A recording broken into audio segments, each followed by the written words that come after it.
मेरे खुरापाती दिमाग में एक आइडिया आ रहा है। क्यों ना मुरारी की बेटी की शादी में बाधा डाला जाए। मैं अभी झगरू और मगरू को बुलाता हूँ। दरअसल झगरू और मगरू पहले बहुत अच्छे व्यक्ति थे, लेकिन उन्होंने जमींदार से कर्ज लिया तो उस कर्ज में दब गए और चोर बन गए, और अब उनका मन अच्छे कामों में नहीं लग रहा था, बल्कि चोरी जैसे गलत कामों में उनका मन अच्छे से लग रहा था।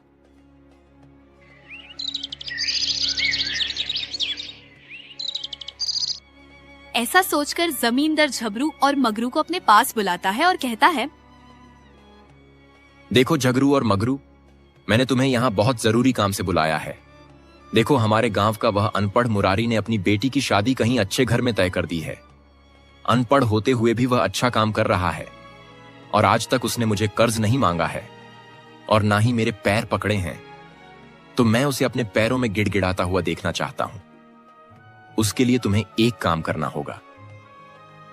जी मालिक, मैं आपके लिए हर काम करने के लिए तैयार हूं। बस आप काम बताइए कि आखिर वह कौन सा काम है जिसको करने से मुरारी आपके पैरों में गिड़गिड़ाएगा। मालिक, आप जल्दी से हमें वह काम बताओ। हम दोनों वह काम करके ही मानेंगे। देखो झगरू और मगरू, तुम लोगों को आज रात में चुपचाप चुपके से जाना है और मुरारी के घर में चोरी करनी है। चोरी के तौर पर तुम्हें जो भी सोना चांदी गहना मिले वह तुम लोग अपने साथ लेकर आना, क्योंकि मुरारी उन्हें चीजों की बदौलत अपनी बेटी की शादी कर रहा है। जब तुम लोग यह सब चुरा कर ले आओगे तो फिर मैं देखूंगा कि आखिर यह मुरारी कैसे मेरे पैरों में नहीं गिरेगा। झगरू और मगरू दोनों लालू की बातों को स्वीकार करके मुरारी के घर में चोरी करने की योजना बनाते हैं।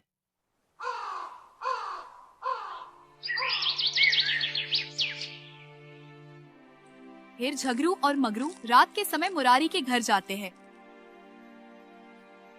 और मौका पाते हैं सारे जेवरात चुरा लेते हैं और किसी को पता भी नहीं चलता है। झगरू और मगरू दोनों जमींदार के पास जाकर उसे जेवरात दिखाते हैं। कभी जमींदार झगरू और मगरू से कहता है, अरे झगरू और मगरू, तुम दोनों लोगों ने बहुत अच्छा काम किया है, और अब देखता हूं कैसे वह मुरारी मेरे पैरों में नहीं गिरेगा। और अब तो तुम लोगों ने इतना अच्छा काम किया है कि मुरारी हर हालत में मेरे पैर पकड़ेगा और रोएगा, अपनी इज्जत की भीख मांगेगा। हाँ मालिक, और जब वह मुरारी रोएगा, चलाएगा, अपनी इज्जत की भीख मांगेगा तो मुझे बहुत अच्छा लगेगा, क्योंकि आपकी खुशी में ही मेरी खुशी है। अच्छा मालिक, अब हम दोनों लोग यहां से जा रहे हैं ताकि कोई देख न ले। फिर झगरू और मगरू चुपचाप सबकी नजरों से बचते हुए चले जाते हैं।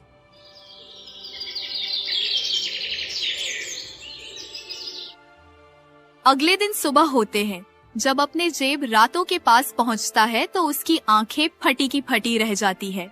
वो देखता वहां रखे हुए जेवरात सभी गायब हैं। हाय रे बेटा, मैं मर गया, लुट गया, बर्बाद हो गया।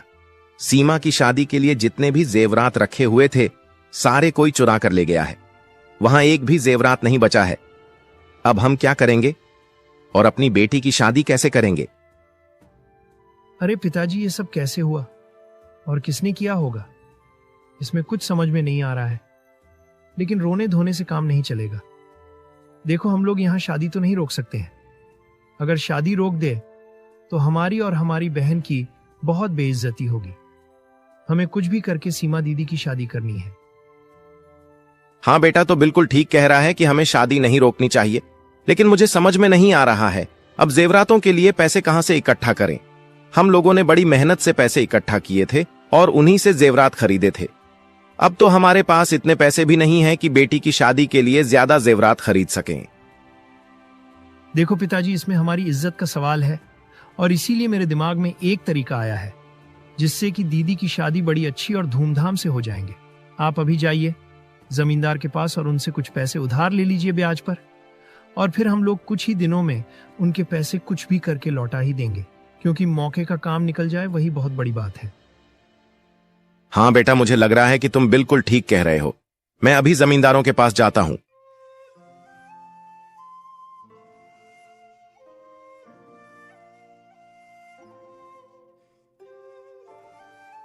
फिर मुरारी जमींदार के पास जाता है और पैसों के लिए कहता है। आओ आओ मुरारी भाई, कैसे आना हुआ? और मैंने सुना है कि तुमने अपनी बेटी की शादी तय कर दी है। हाँ जमींदार भाई, मैंने अपनी बेटी की शादी तय कर दी है, लेकिन एक बहुत बड़ी समस्या हो गई है। कल रात में मेरी बेटी के सारे जेवरात चोरी हो गए जो मैंने अपनी बेटी की शादी के लिए बनाए थे। लेकिन अब मेरे पास इतने पैसे नहीं हैं कि अपनी बेटी के शादी के लिए फिर से जेवरात बनवा सकूं। तो आप मुझे कुछ पैसे कर्ज पर दे दो, फिर मैं अपनी बेटी के जेवरात दोबारा खरीदना और मैं आपके पैसे बहुत जल्द वापस कर दूंगा। मुरारी की बात सुनकर जमींदार बहुत खुश होता है और अपने मन में कहता है। अब आया ना ऊंट पहाड़ के नीचे, अब तू मेरे पास गिड़गिड़ा रहा है। मुझे बहुत अच्छा लग रहा है। आए हाय सुकून, इतना सुकून मुझे कभी नहीं मिला। क्या सोच रहे हो जमींदार जी?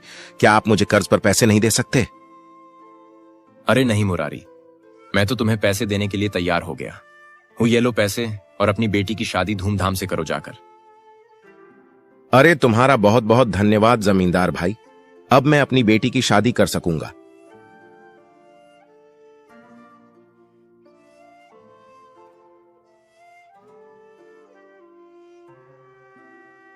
मुरारी अपने बेटे के पास जाता है तो मुरारी का बेटा मुरारी से कहता है। बाबूजी, क्या जमींदार ने आपको कुछ पैसे दिए हैं या फिर हमें कहीं और से जुगाड़ करने होंगे? नहीं बेटा, जमींदार भाई ने हमें पैसे दे दिए हैं और हम अपनी बेटी की शादी बड़े धूमधाम से करेंगे। फिर मुरारी अपनी बेटी की शादी बड़ी धूमधाम से करते देते हैं।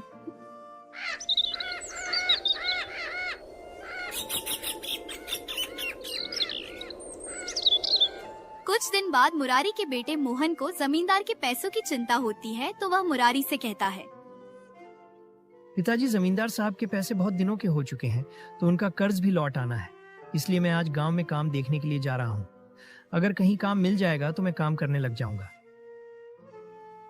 ठीक है बेटा, तुम जो गांव में काम ढूंढ लो, अगर मिल जाए तो बेटा काम कर लेना। और कहीं में जमींदार भाई बहुत ही अच्छे इंसान हैं। उन्होंने मुझ पर भरोसा करके मुझे पैसे दिए थे और उनके पैसे समय पर लौटाने भी तो है। मोहन पूरे गांव में काम ढूंढता है लेकिन उसे कहीं काम नहीं मिलता है। क्या हुआ बेटा, तुम्हें कहीं काम मिला या फिर खाली हाथ ही वापस घर आए हो? पिताजी, बड़े दुख के साथ कहना पड़ रहा है कि मैं खाली हाथ ही घर आया हूँ, लेकिन कोई बात नहीं, मैं आज ही शहर जा रहा हूँ और वहाँ कुछ काम ढूंढ लूंगा और फिर वहीं से पैसे ले आऊंगा, क्योंकि जमींदार साहब के कैसे भी तो लौटने हैं। मुझे कोई चिंता नहीं है, बस पैसों की ही चिंता है। ठीक है बेटा, तुम जो काम करने के लिए, लेकिन समय पर घर का भी ख्याल ले लिया करना।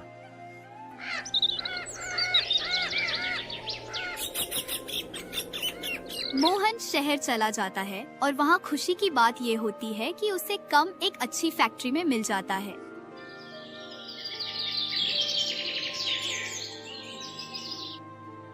एक महीने बाद मोहन वापस अपने गांव चलता है और साथ में कुछ पैसे भी लेकर आता है। पिताजी, मैं आ गया। आप कैसे हो? आपकी तबीयत ठीक रहती है ना? और जमींदार साहब ने आपको तंग तराश तो नहीं किया?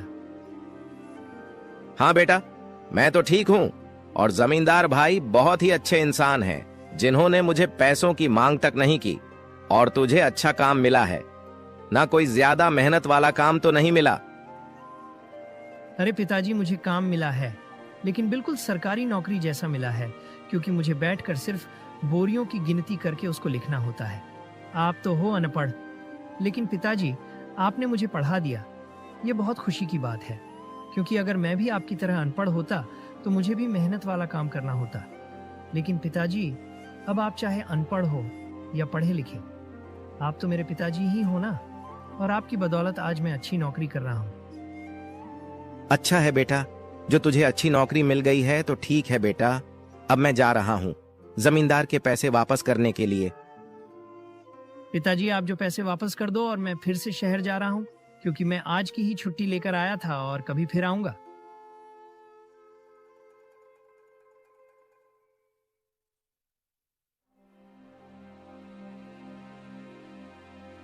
फिर फिर मुरारी जमींदार के पास जाता है और उससे बहता है।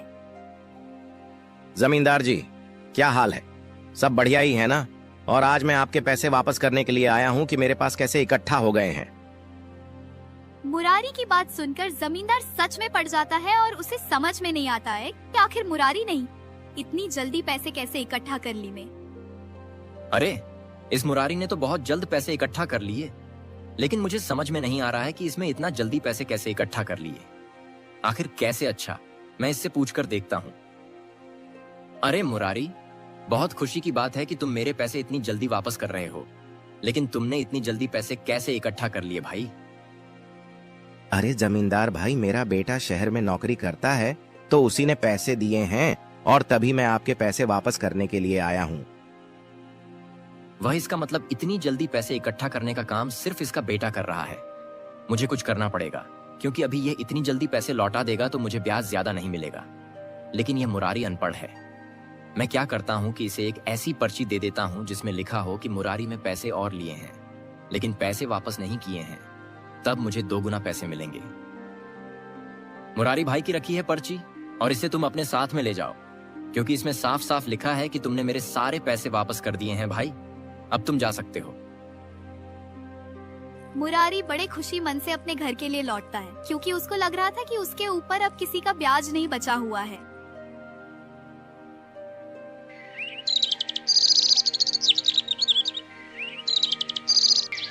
ऐसे ही कुछ दिन बीत जाते हैं। फिर एक दिन जमींदार अपने आदमी झगरू को बुलाता है और उससे कहता है, झगरू, तुम अभी और इसी वक्त उससे मुरारी के पास जाओ और उसे मेरे पैसे मांग कर लाओ।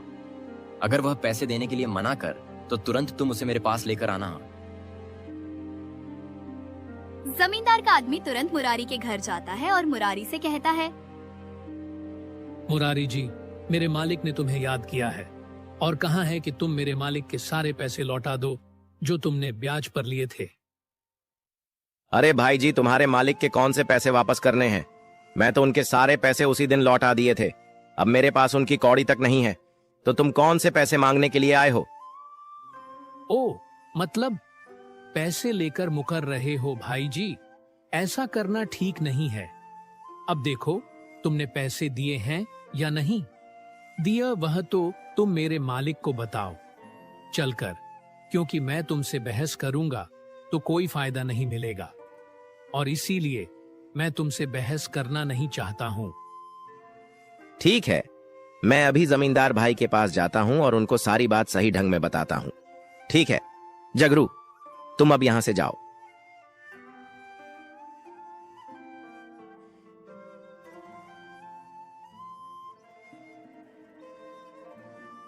मुरारी तुरंत जमींदार के पास जाता है और जमींदार से कहता है, अरे जमींदार भाई, मैं तो तुम्हारे सारे पैसे उसी दिन लौटा दिए थे, फिर तुम्हारा आदमी आज मेरे घर जाकर मुझसे पैसे क्यों मांग रहा था?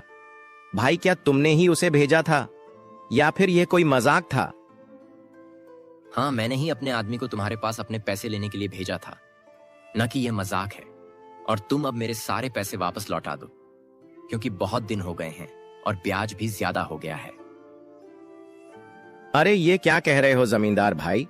मैं तो तुम्हारे सारे पैसे उसी दिन लौटा दिए थे, और तुमने मुझे एक पर्ची भी थी, इसमें लिखा था कि मैं तुम्हारा सारा कर्ज वापस लौटा दिया है। अरे नहीं, उस दिन तुम मुझसे और पैसे ले गए थे ना, कि तुम मेरे पैसे लौटा गए थे, और उस पर्ची में यही लिखा था कि तुमने 10,000 रुपए और कर्ज पर लिए हैं। अरे जमींदार, मैंने तुझ पर भरोसा किया। मैं तो तुझे बहुत अच्छा आदमी समझता था, लेकिन तू एक धोखेबाज और मक्कार आदमी निकला है। देखना, भगवान तुझे तेरे कर्मों का फल जरूर देगा। उसके घर में देर है, अंधेर नहीं। अरे तूने एक अनपढ़ के साथ गद्दारी की है और उसका फायदा उठाया है। देख मुरारी, मुझे कुछ नहीं मालूम है कि आखिर तू क्या कह रहा है, और मुझे फालतू के बकवास सुनने का टाइम नहीं है। अब तू यहां से जा और 3 दिन में मेरे सारे पैसे वापस लौटा देना। मुरारी को कुछ समझ में नहीं आ रहा था कि आखिर अब वह क्या करेगा और अपनी बेगुनाही कैसे सबको बताया, क्योंकि जमींदार ने उसके साथ बहुत बड़ा धोखा किया है।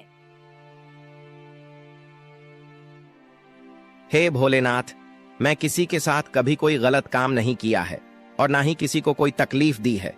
तो मेरे साथ ऐसा क्यों हो रहा है? जमींदार ने मेरे साथ धोखा क्यों किया? अब मैं क्या करूं? अच्छा भगवान, अब मैं अभी सरपंच जी के पास जा रहा हूं और उसकी शिकायत करूंगा। मैं चुप नहीं रह सकता क्योंकि मैं बिल्कुल निर्दोष हूं।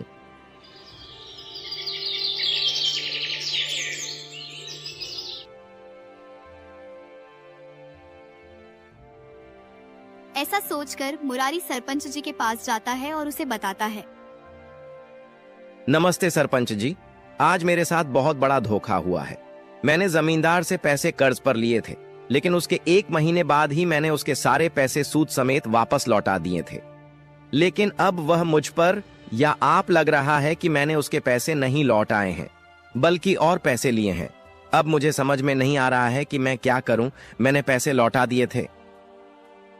देखो मुरारी, मुझे तुम्हारी कोई बात ऐसे समझ में नहीं आ रही है। कल तुम वहीं अपनी बात बताना और फिर मैं उस जमींदार से भी पूछूंगा। फिर मैं अपना फैसला सुनाऊंगा।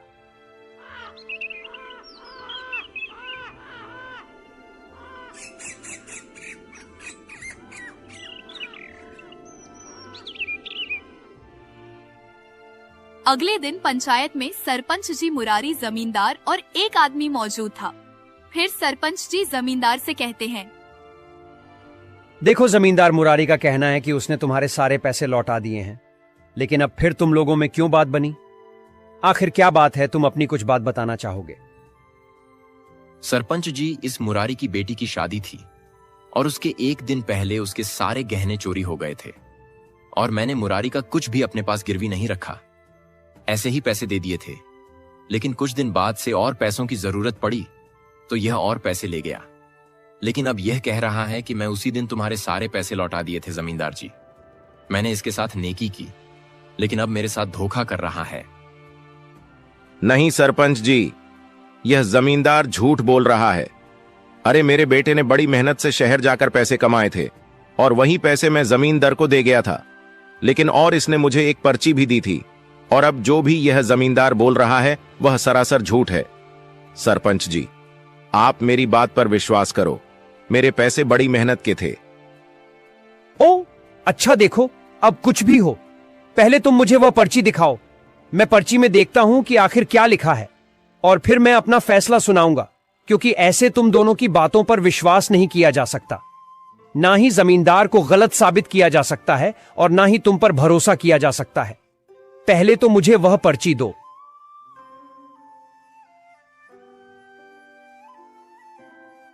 अरे मुरारी, तुम जानते भी हो कि इस पर्ची में क्या लिखा है? अरे इसमें साफ साफ लिखा है कि तुमने जमींदार के पैसे नहीं लौटाए हैं, बल्कि उससे और भी पैसे कर्ज पर लिए हैं। अब तो साफ पता चल रहा है कि तुम ही झूठ बोल रहे हो और जमींदार सच बोल रहा है। सरपंच जी, इस जमींदार ने मुझे पर्ची दी थी, लेकिन मैं तो था अनपढ़, तो मैं पढ़ नहीं पाया। मैंने जमींदार पर भरोसा किया, लेकिन जमींदार ने मेरे साथ बहुत बड़ा धोखा किया है। सरपंच जी, अब मैं क्या बताऊं? मैं तो अनपढ़ हूं, तो मैं कैसे पर्ची पढ़ पाता? देखो मुरारी, अब कुछ भी हो, लेकिन मैं तुम्हें एक और मौका दे रहा हूं। कल तुम अपनी बेब्राहिम का सबूत देना और फिर मैं कल अपना फैसला सुनाऊंगा। आज की पंचायत यहीं पर समाप्त होती है। सब लोग अपने अपने घर जाओ और अपना अपना काम करो।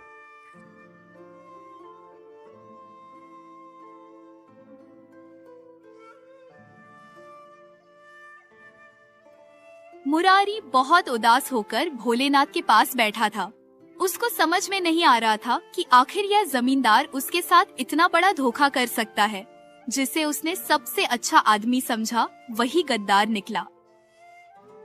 हे भोलेनाथ, तुम्हारा भक्त बहुत बड़े संकट में है।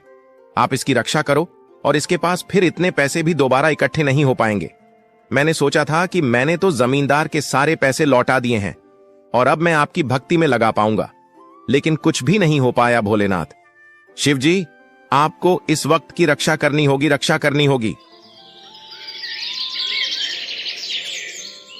संध्या के समय मुरारी के घर एक नौजवान आता है। उसे देखकर मुरारी उससे पूछता है, अरे बेटा, तुम कौन हो और तुम यहाँ किसी से मिलने के लिए आए हो क्या बेटा?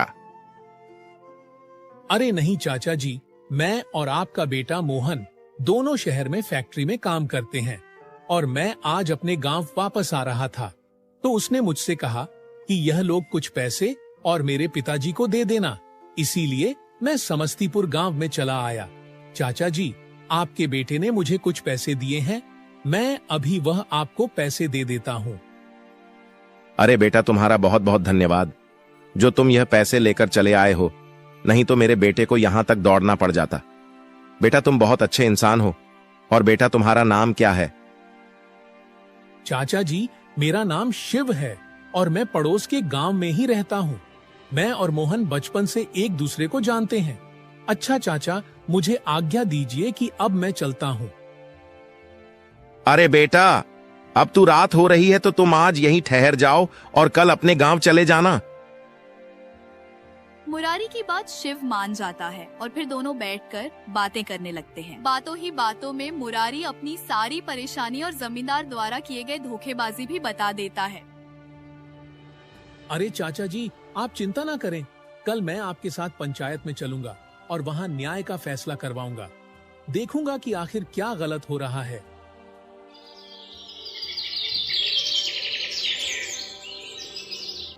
अगले दिन सुबह होते ही पंचायत शुरू होती है। सरपंच जी मुरारी से कहते हैं, क्यों मुरारी, तुम्हारे पास कोई सबूत है जिससे कि यह जमींदार गलत साबित हो जाए?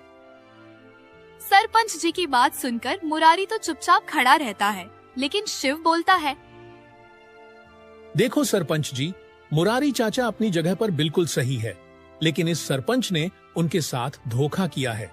इसने पर्ची पर गलत लिखा था, क्योंकि सरपंच जी मुरारी चाचा ने पैसे लौटा दिए थे। इसके और इसके बिस्तर के नीचे सारी पर्ची है, इसलिए लिखी हुई, जिस पर लिखा है कि कर्ज माफ नहीं हुआ है बल्कि और ले लिया है। यह अनपढ़ के साथ ऐसा ही करता है।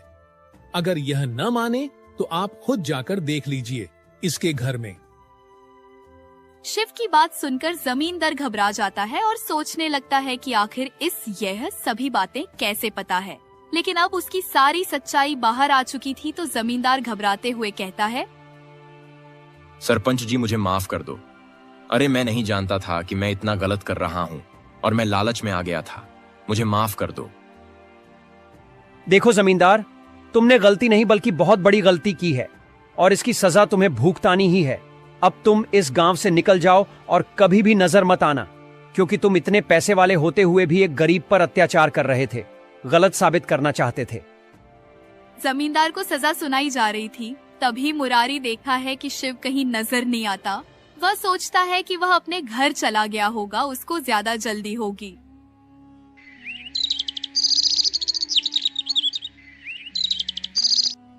मुरारी अपने घर जाता है तो उसका बेटा वहाँ मौजूद होता है। मुरारी का बेटा मुरारी से कहता है, पिताजी, मैंने सुना था कि जमींदार आपके साथ बहुत गलत कर रहा है, इसीलिए मैं तुरंत शहर से गांव चला आया हूँ। पिताजी, अब सब कुछ ठीक है ना? आप तो पंचायत से आ रहे हो, क्या बताया गया है? हाँ बेटा, सब कुछ तुम्हारे उस दोस्त शिव की वजह से हुआ है, उसी ने मेरी गवाही दी। अरे पिताजी, मेरा तो कोई दोस्त नहीं है, मैं तो अकेले ही काम कर रहा था, फिर मेरा शिव दोस्त कौन हो सकता है? मोहन के मुंह से ऐसी बात सुनकर मुरारी सोचने लगता है। फिर उसे सब कुछ समझ में आ जाता है। बेटा, सब समझ में आ गया कि आखिर वह शिव कौन थे। बेटा, वो हमारे स्वयं भगवान हमारी रक्षा करने के लिए और हमें हमारी इज्जत सहित और जमींदार को उसके किए की सजा दिलवाने के लिए आए थे। बोलो जय भोलेनाथ।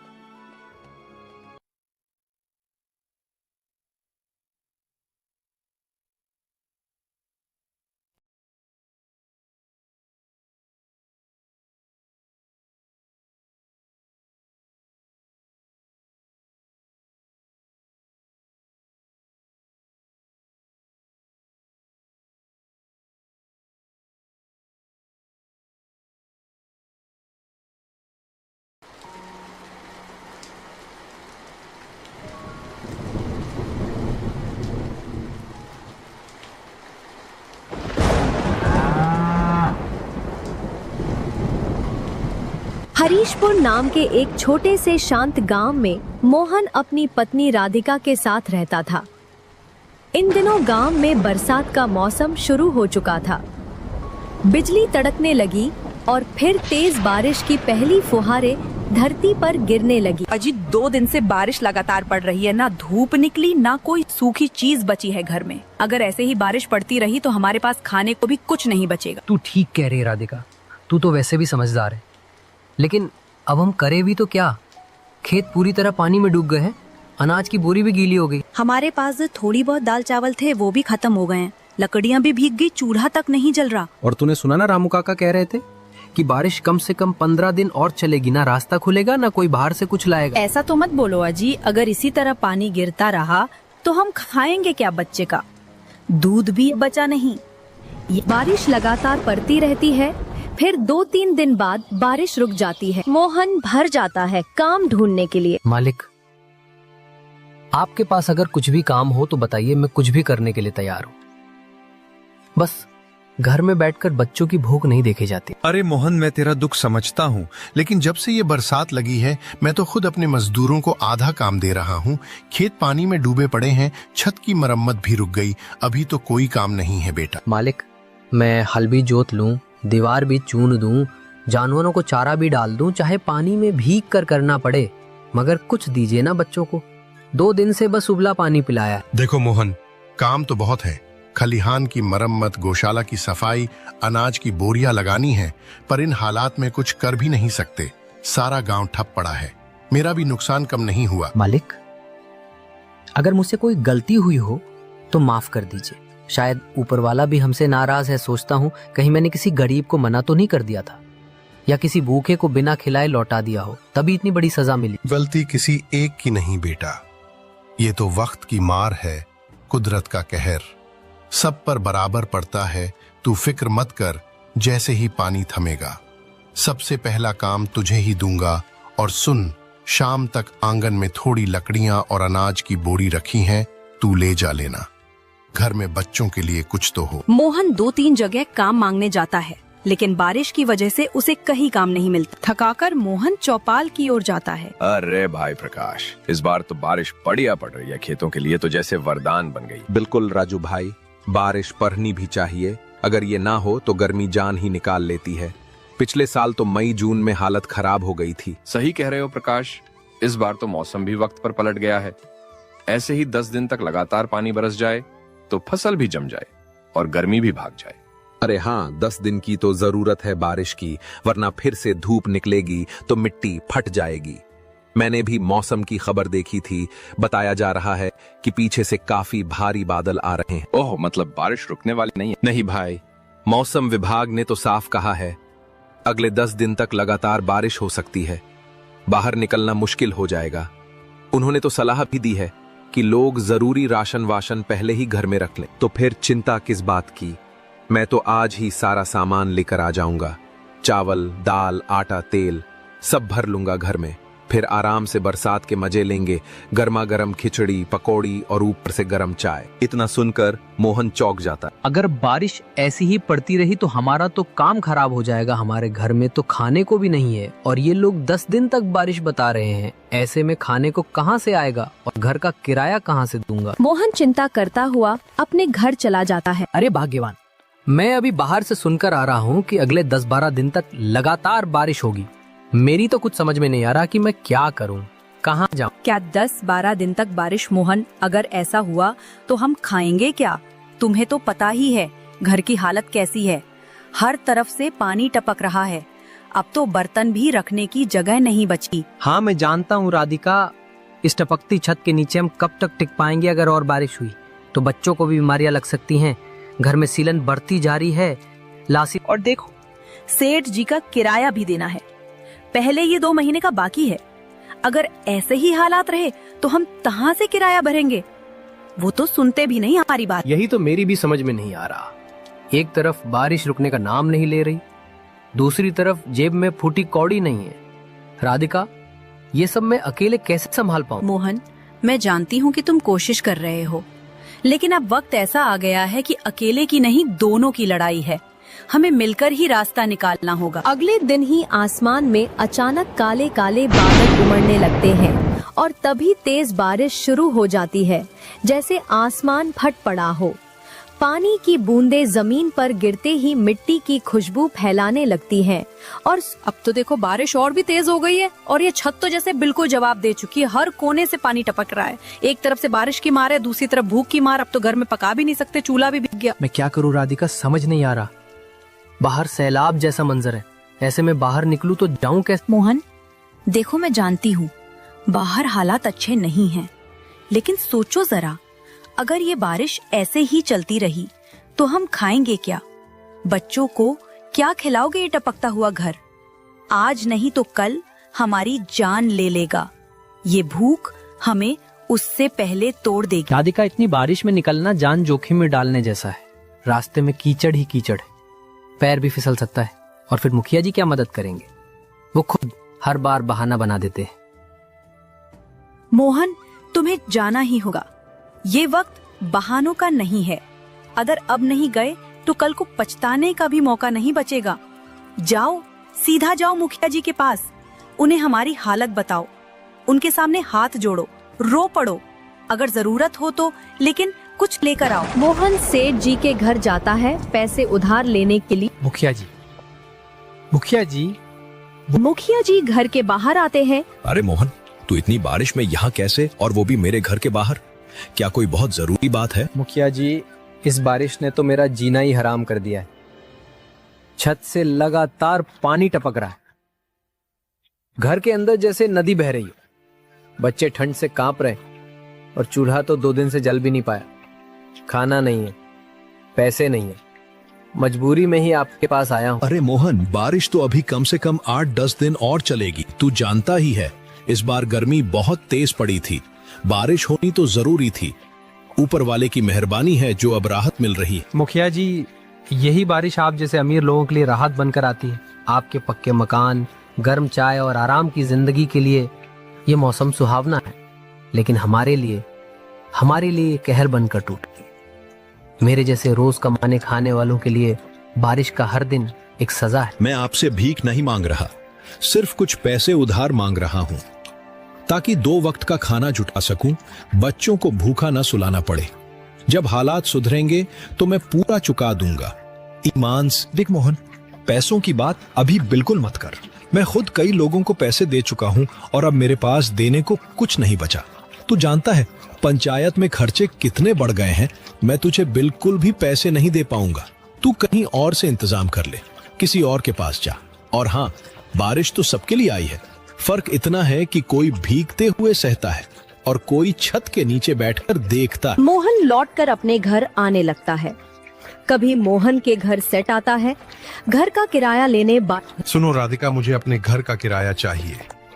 वैसे भी 1 महीने का किराया ज्यादा हो चुका है, अब और देर बर्दाश्त नहीं करूंगा। सेठ जी, मोहन किराया लेने गया है, उसके आते ही हम आपको पूरा पैसा दे देंगे, बस थोड़ा समय दे दीजिए। देखो राधिका, मुझे बहानों की जरूरत नहीं है। जो भी है साफ साफ बोलो। किराया अभी दो, वरना इस घर से निकल जाओ। सेठ जी, हम कहाँ जाएंगे बाहर? इतनी तेज बारिश हो रही है, घर के आगे पानी भर गया है, छत से पानी टपक रहा है। हमारे पास इस वक्त कुछ भी नहीं है, खाना तक नहीं है। हम पर ऐसा अन्याय मत कीजिए। देखो राधिका, बारिश के वक्त हमें भी खाना चाहिए। तुम लोगों की दिक्कत मैं हर बार नहीं सुन सकता।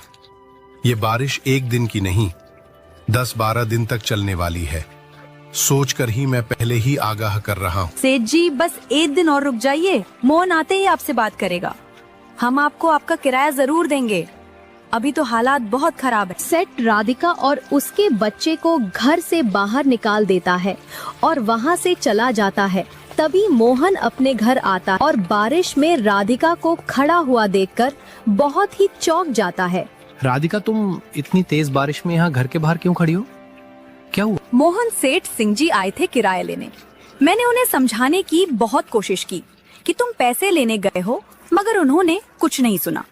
बोले कि बहाने बहुत सुन लिए, अब 1 दिन भी नहीं रुक सकते, और हमें घर से बाहर निकाल दी। उन्होंने इतनी बारिश में तुम्हें बाहर निकाल दिया, उन्हें जरा भी इंसानियत नहीं है। लेकिन मोहन, इतनी बारिश में हम वहाँ तक जाएंगे कैसे?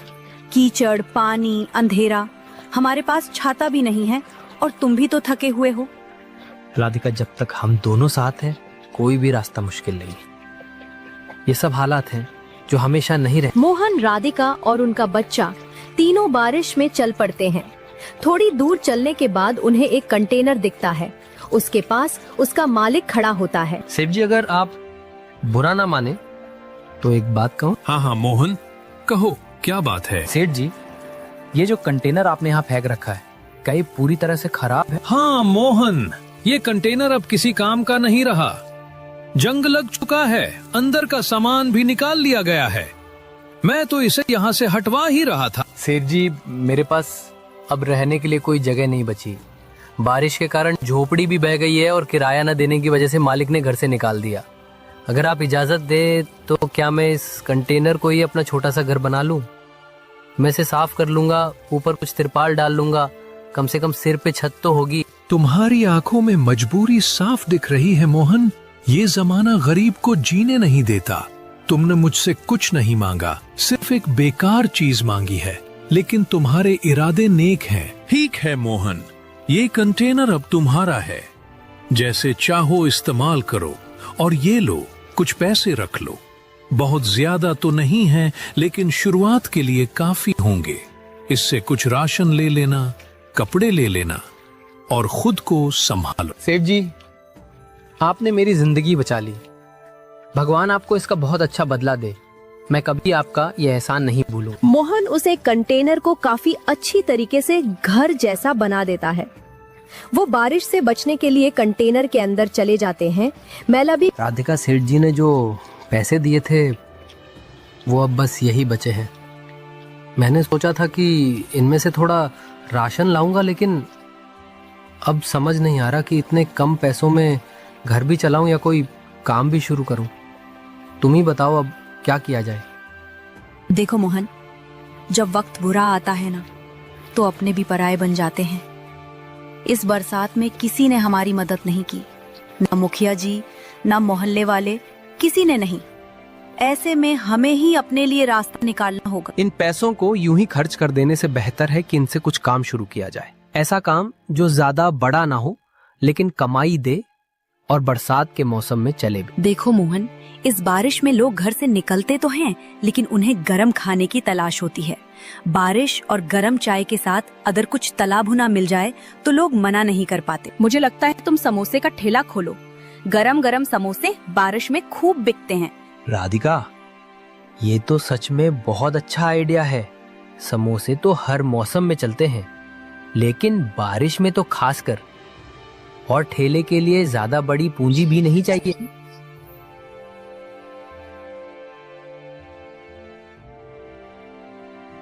मोहन अगले ही दिन से समोसे का ठेला लगा लेता है और कुछ ही दिनों में उसके समूह से काफी अच्छी चलने लगता है। अरे वाह मोहन, तेरे समोसे तो कमाल के निकले यार। ऐसा स्वाद तो मैंने पूरे गांव में कभी नहीं चखा। एकदम कुरकुरे, अंदर से मसालेदार और बाहर से सुनहरे। क्या बात है। अरे रामू भाई, धन्यवाद। बारिश में गरम गरम समोसे ना हो तो मजा ही क्या। यही सोचकर ठेला लगा लिया। सोच रहा था कम से कम 2 वक्त की रोटी तो निकल आए। मुंबई, बहुत सही काम किया तुमने। बारिश हो और गरम समोसे ना हो तो मौसम अधूरा लगता है। और तुम्हें तो इतने स्वादिष्ट समोसे बनाए हैं कि एक खाओ तो दूसरा अपने आप बुला ले। अरे बस, आप लोगों का प्यार ही तो मेरी असली कमाई है। जब कुछ नहीं था तो राधिका ने कहा था कि मेहनत से काम कर, किस्मत खुद ब खुद बदल जाएगी। और देखो आज आपके चेहरों की मुस्कान मुझे और हिम्मत देती। मोहन, तू तो अब समोसे वाला सेठ बनने वाला है। अगली बारिश में तेरी दुकान के आगे लाइन लगेगी, देख ले।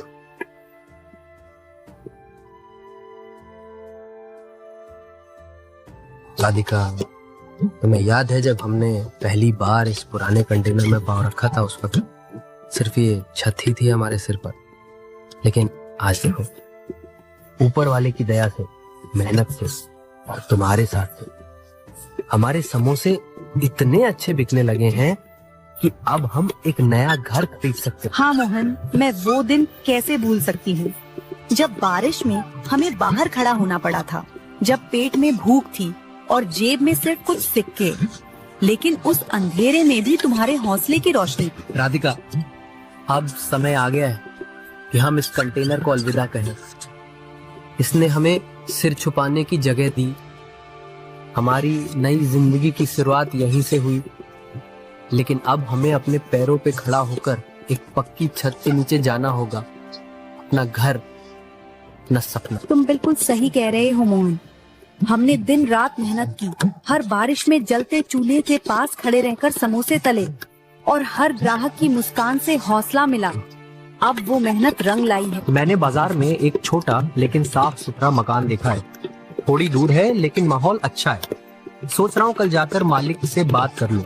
कुछ पैसों की व्यवस्था और कर लेंगे, लेकिन अब पीछे मुड़कर नहीं देखना है। अब मोहन और राधिका के चेहरे पर सुकून साफ झलक रहा था। बरसों की मेहनत रंग लाई थी। उन्होंने एक छोटा सा मगर सुंदर सा घर लिया था। राधिका हर सुबह आंगन में झाड़ू लगाती, फिर तुलसी को जल चढ़ाकर प्रार्थना करती, हे ऊपर वाले, तेरा लाख लाख शुक्र है।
शीतलपुर नाम के गांव में बरसात का महीना पूरी तरह से अपने रंग में आ चुका था।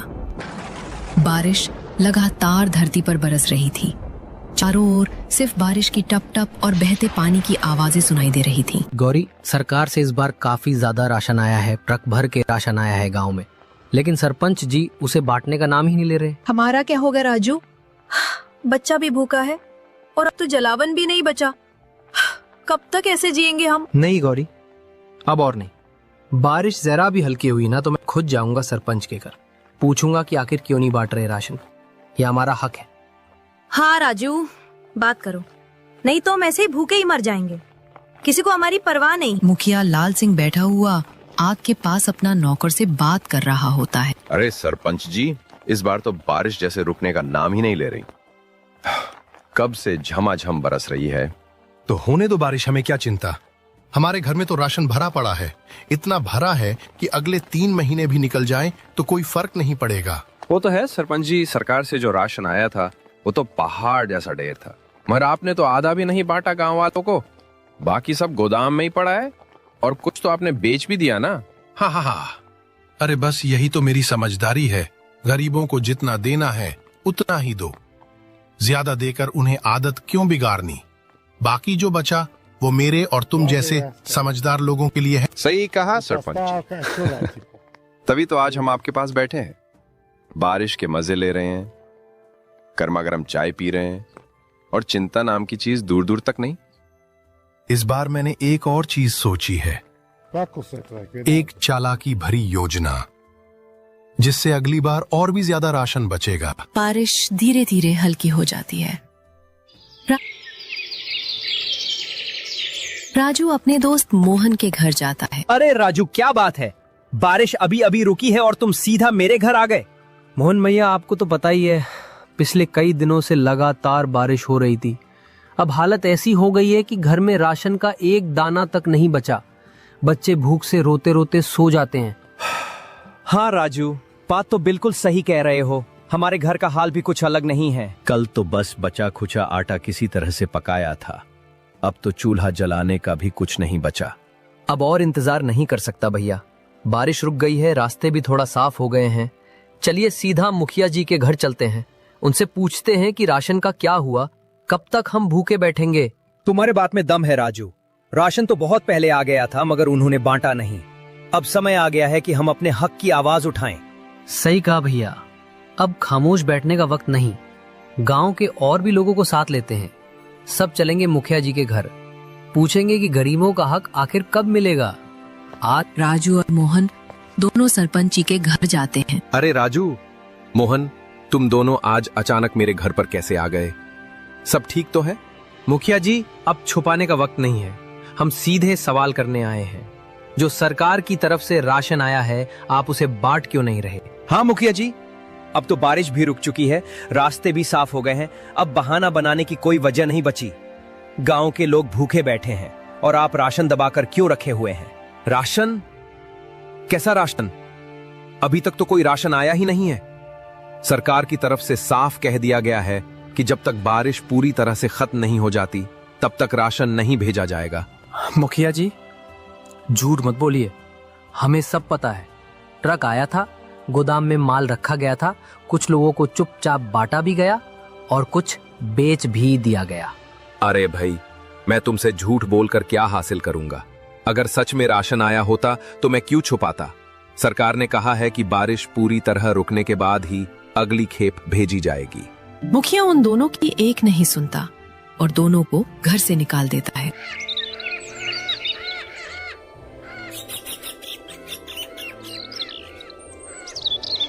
राजू, क्या हुआ? मुखिया जी ने राशन दिया या फिर खाली हाथ लौटा दिए? नहीं गौरी, मुखिया जी ने साफ मना कर दिया। बोले सरकार की तरफ से अभी तक कोई राशन आया ही नहीं है। क्या ये कैसे हो सकता है? सरकार तो हर महीने की शुरुआत में ही राशन बेच देती है। मुझे भी यही लग रहा है गौरी। सच कहूँ तो मुझे लगता है मुखिया जी झूठ बोल रहे हैं। लेकिन क्यों राजू, हमने उनका क्या बिगाड़ा है?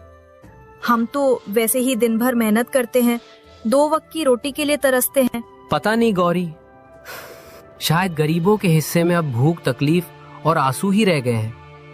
जब तक वोट चाहिए होता है तब तक सब दरवाजे पर आते हैं। तभी राजू के घर पर सेठ जी आते हैं पैसे वसूल करने के लिए। अरे राजू, तूने जो कर्जा लिया था पिछले साल वो अभी तक चुकाया नहीं है। अब तक कितना वक्त हो गया, मेरी भी कोई लिमिट है या नहीं? सेठ जी, माफ कीजिए, इस बार मेरे पास सच में कुछ नहीं बचा। बारिश ने खेत बर्बाद कर दिए, फसल बर्बाद हो गई, घर में एक दाना तक नहीं है, बच्चों के लिए भी कुछ नहीं। मुझे तेरे भूखे पेट से क्या लेना देना? मैं तेरा पेट भराने नहीं, अपना पैसा वसूलने आया हूं। और तुझे तो पता है, कागज पे साफ लिखा है, अगर रकम समय पे नहीं चुकाई गई तो मकान जब्त किया जाएगा। सेठ जी, इस घर के सिवा मेरे पास कुछ नहीं है। मुखिया जी ने भी राशन देने से मना कर दिया है और अब आप अगर ये छत भी छीन लोगे तो मैं अपने बीवी बच्चों को लेकर कहाँ जाऊंगा? कहीं भी जा, मुझे क्या फर्क पड़ता है। जंगल में जा, नदी किनारे जा, किसी पुल के नीचे सो। जब मेरी रकम नहीं दे सकता तो इस घर में रहने का हक भी खो दिया है तूने। सेठ जी, इंसानियत नाम की भी कोई चीज होती है क्या? गरीबी इतनी बड़ी सजा है कि रहने को छत भी ना बचे। सेठ गौरी और राजू को दोनों को घर से बाहर निकाल देता है। राजू, इतनी तेज बारिश में अब हम कहाँ जाएंगे? घर भी छिन गया, बच्चों का क्या होगा? मुझे तो कुछ समझ में नहीं आ रहा। तुम घबराओ मत गौरी, मैंने सोचा है, मेरा बचपन का दोस्त है मोहन, उसके घर चलेंगे। वो भले इंसान है, हमारी मदद जरूर करेगा। जब सबने मुंह मोड़ा तब भी वो हमारे साथ खड़ा था। मैं जानता हूँ वो हमें यूं बारिश में नहीं छोड़ दे। हाँ, सच कह रहे हो ना राजू? वो हमें अपने घर में रख लेगा ना? मैं बच्चों को लेकर बहुत डर रही हूँ, कहीं ये बारिश हमें बहाकर ना ले जाए। जब तक मैं जिंदा हूँ तुम्हें और बच्चों को कुछ नहीं होने दूंगा। चलो, देर मत करो, हर पल बारिश और तेज होती जा रही है। अगर अब नहीं निकले तो रास्ता और खतरनाक हो जाएगा। राजू और गौरी दोनों मोहन के घर पहुंचते हैं उसे मदद मांगने के लिए। मोहन, ओ मोहन, जाकर देखो ना। लेकिन सुनो, इतनी बारिश में कोई आया है तो जरूर कोई मुसीबत में होगा। अरे राधिका, और कौन होगा? मेरा दोस्त राजू ही होगा। बेचारा पहले ही बहुत परेशान चल रहा था। तो सुन लो जी, मैं साफ कह रही हूँ, उस फटीचर की कोई मदद मत करना। वो हर वक्त रोता रहता है, बस दुख और मुसीबत की पोटली लेकर आता है। लेकिन राधिका, वो आज सच में मुसीबत में होगा। घर से निकाल दिया गया है, बच्चे साथ में हैं, ऊपर से इतनी बारिश। कम से कम एक रात की शरण तो दे सकते हैं। और हमारा क्या? हमारे पास खुद खाने को कुछ नहीं है। इस बार तो मुखिया जी ने हमें भी राशन नहीं दिया। तुम्हें लगता है कि हम किसी और का बोझ उठा सकते हैं? राधिका, वो मेरा बचपन का दोस्त है। जब मैं बीमार पड़ा था तो वही सबसे पहले दौड़कर आया था। आज जब उसे जरूरत है तो क्या हम... सुनो, आज मैं किसी बहस के मूड में नहीं हूँ। तुम साफ साफ मना कर देना कि हमारे पास न जगह है न खाना, वो कहीं और चला जाए। फर्मली, ठीक है? मोहन अपने घर के बाहर आता है। रवि मोहन, मैं बहुत परेशान हूँ। घर से निकाल दिया गया है, ऊपर से बारिश। क्या तुम मुझे अपने घर में कुछ दिन के लिए पनाह दे सकते हो? राजू भाई, माफ करना, मेरे घर में सच में बिल्कुल भी जगह नहीं है। राधिका की मायके वाले यहाँ रहने आए हुए हैं, हर कोना भरा पड़ा है। ये क्या कह रहा है मोहन? मैंने तेरा हर बुरे वक्त में साथ दिया है। तू जब बीमार पड़ा था मैं दिन रात तेरे साथ रहा, तेरे लिए दवा लाया, खाना बनाया। आज जब मुझे जरूरत है तू मुंह मोड़ रहा है। राजू, तू जो कह रहा है वो बिल्कुल सच है और मुझे इसका अफसोस भी है। लेकिन सच ये भी है कि मेरे हाथ में कुछ नहीं है इस वक्त। घर छोटा है, मेहमान पहले से ही हैं, सोने की जगह है न बैठने की। अगर मेरे बस में होता तो मैं तुझे जरूर रखता। मतलब अब मेरे लिए कोई जगह नहीं बची, न दुनिया में न अपनों के दिल में। राजू, मैं तेरा दर्द समझता हूं, लेकिन इस हालात में मैं कुछ नहीं कर सकता। बारिश तेज होती जा रही है, तू कहीं और कोशिश कर, शायद कोई और मदद कर दे। इतना बोलकर मोहन अपने घर चला जाता है और राजू जंगल की ओर आ जाता है। जंगल में जाते ही राजू को कुछ समझ नहीं आता। बारिश तेज होती रहती है ऊपर वाला, अब तो तू ही कुछ मदद कर सकता है। बारिश तेज होती जा रही है और मेरे बच्चे बीमार होकर मर जाएंगे। तू ही हमारी कुछ मदद कर। तभी उसे पेड़ में से एक आवाज आती है। राजू सोनू, हैरान मत हो, मैं कोई साधारण पेड़ नहीं हूँ, मैं एक इच्छाधारी पेड़ हूँ। मुझे वरदान प्राप्त है कि मैं सोच सकता हूँ, बोल सकता हूँ और जरूरतमंदों की मदद कर सकता हूँ। इच्छाधारी पेड़? ऐसा मैंने केवल कहानियों में सुना था, मगर आप सच में बोल रहे हैं? हाँ सोनू, और मेरी यही इच्छा है कि मैं तुम दोनों की मदद करूं। तुम थक चुके हो, डरे हुए हो, लेकिन अब डरने की कोई जरूरत नहीं है। तो क्या हम सच में आपके अंदर रह सकते हैं? शांत बिल्कुल राजू, मैं तुम्हें अपने अंदर एक ऐसी जगह दूंगा जहां तुम आराम से सुरक्षित रह सकोगे, बाहर की दुनिया से छिपकर, आराम से। ठंडी हवा, मीठी खुशबू और सुकून, ये सब तुम्हें मेरे अंदर मिलेगा। राहत भरी सांस लेते हुए, आपने तो हमारी जान ही बचा ली।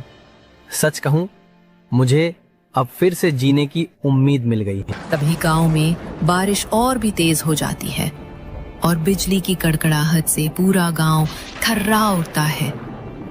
तेज हवाओं के साथ पानी ऐसी बौछार बनकर गिरता है और पाल पर सभी लोग इकट्ठे होते हैं। अरे बेटा, ये बारिश तो रुकने का नाम ही नहीं ले रही। ऐसा लग रहा है जैसे आसमान खुद हमारे गांव से नाराज हो गया। सच कह रहे हो चाचा, खेतों में तो पानी इतना भर गया है कि अब फसल बचने का कोई आसरा नहीं है। हमारे घरों में भी पानी घुस चुका है। अगर यूं ही बारिश चलती रही तो हम सबका सब कुछ बर्बाद हो जाएगा। बिल्कुल, और मैं तो कहता हूँ कि अब हमें गांव में नहीं रहना चाहिए। ये जगह अब रहने लायक नहीं रही। क्या कह रहे हो चाचा? अगर हम गांव नहीं रहेंगे तो फिर कहाँ जाएंगे? हमारा तो सब कुछ यहीं है, घर, जमीन, मंदिर, लोग। देखो मोहन, बात समझने की कोशिश करो।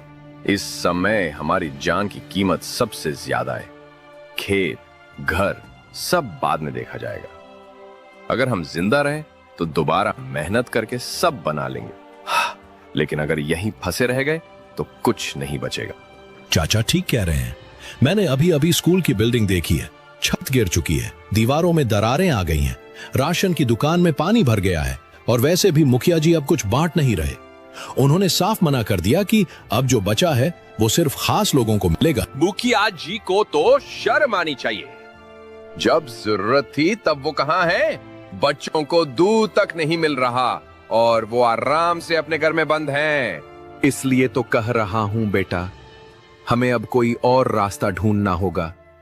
मेरा मानना है कि अगर हम जंगल की ओर चले जाएं, तो वहां कुछ ऊंची जमीन मिल जाएगी। वहां कम से कम बारिश का पानी नहीं भरेगा और पेड़ों की छांव भी होगी। कुछ दिन वही रहेंगे। जब बारिश थमेगी तो वापस लौट आएंगे। सभी गांव वाले जंगल की ओर जाने लगते हैं। जंगल में जाते ही उन्हें राजू का पेड़ वाला घर दिखता है। सभी उसे देखकर हैरान हो जाते हैं। सभी राजू बाहर आता है। अरे चाचा जी, मोहन, आप इस घने जंगल में और इस छोटे से पेड़ के नीचे क्या करने आवे? इतनी बारिश में यहाँ तक पहुँचना आसान नहीं था। सब खैरियत तो है ना? राजू बेटा, हमें माफ कर देना, पर गांव जैसे तबाही की चपेट में आ गया है। बारिश थमने का नाम नहीं ले रही। किसी की छत उड़ गई, किसी का घर बह गया। हमारे पास अब ना कोई रास्ता बचा, ना कोई सहारा। बस यही सोचकर तुम्हारे पास चले आए कि शायद तुम इस पेड़ के नीचे हमें थोड़ी सी जगह दे दो। अरे चाचा जी, आप तो मेरे बड़े हैं। मेरी जगह पे आपका हक सबसे पहले है। मैं आपको जगह क्यों नहीं दूंगा? ये पेड़, ये छांव, ये झोपड़ी, सब कुछ आपका ही तो है। आइए, अंदर आइए। जब तक मेरा दम है, आप सब इस पेड़ के नीचे महफूज रहेंगे। राजू बेटा, तेरा बहुत बहुत धन्यवाद। तेरी ये झोपड़ी आज हमारे लिए किसी मंदिर से कम नहीं है। यहाँ सब कुछ है। छत है, दीवार है, बरसात से बचाव है। बस एक ही कमी है, खाने को कुछ भी नहीं है। सरपंच जी, कृपया समझने की कोशिश कीजिए। ये पूरा गांव खाली हो चुका है। हर दिशा से पानी गांव की ओर बढ़ रहा है। अब सिर्फ आप ही बचे हैं जो अभी तक यहाँ रुके हुए हैं। लेकिन क्यों खाली करूं मैं? मेरा घर अभी भी ठीक ठाक खड़ा है। कोई दरार नहीं, कोई नुकसान नहीं। गांव वालों के पास पक्के मकान नहीं थे, इसलिए वो डर कर भाग गए। लेकिन मेरे पास सब कुछ है। मजबूत दीवारें, भरा हुआ राशन और छत जो अब तक टिकी हुई है। मुखिया जी, बात सिर्फ दीवारों की नहीं है। ये प्राकृतिक आपदा है। बारिश रुकने का नाम नहीं ले रही। नदियां उफान पर हैं। अगर बाढ़ गांव में घुस आई या आपकी छत गिर गई तो उसका जिम्मेदार कौन होगा? शायद तुम ठीक कह रहे हो। कभी कभी इंसान अपने घर की दीवारों पर इतना भरोसा कर लेता है कि ऊपर वाले की चेतावनी भी उसे सुनाई नहीं देती। शायद ऊपर वाला मुझसे नाराज है, इसलिए ही तो पूरा गांव उजड़ गया और मैं अकेला यहाँ बचा रह गया। चलिए मुखिया जी, अब वक्त है अपनी जान बचाने का। आप रहेंगे तो फिर से गांव बच सकता है, लेकिन अगर आप ही कुछ हो गए तो इस गांव की उम्मीद भी साथ चली जाएगी। ठीक है बेटा, चलो छोड़ देता हूं मैं भी इस गांव को। लेकिन वादा करो, जब बारिश रुकेगी, जब सूरज फिर से निकलेगा, तो हम मिलकर इस गांव को फिर से बसाएंगे।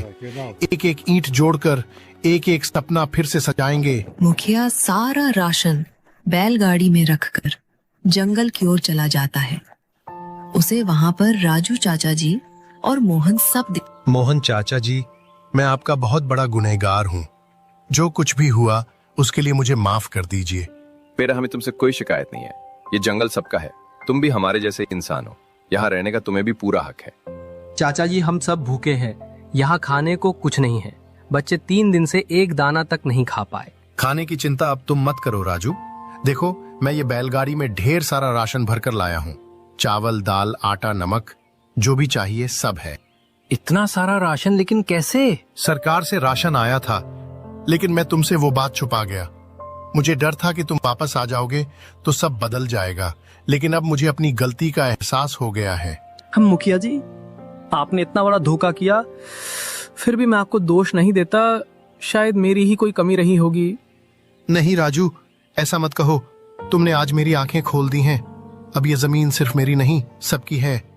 हम तुम्हें जरूर जगह देंगे। जब गांव के सभी लोग उस एक ठोकर खाए हुए इंसान को अकेला छोड़ देते हैं और वो मजबूरी में पेड़ पर रहने लगता है, तब ये हमें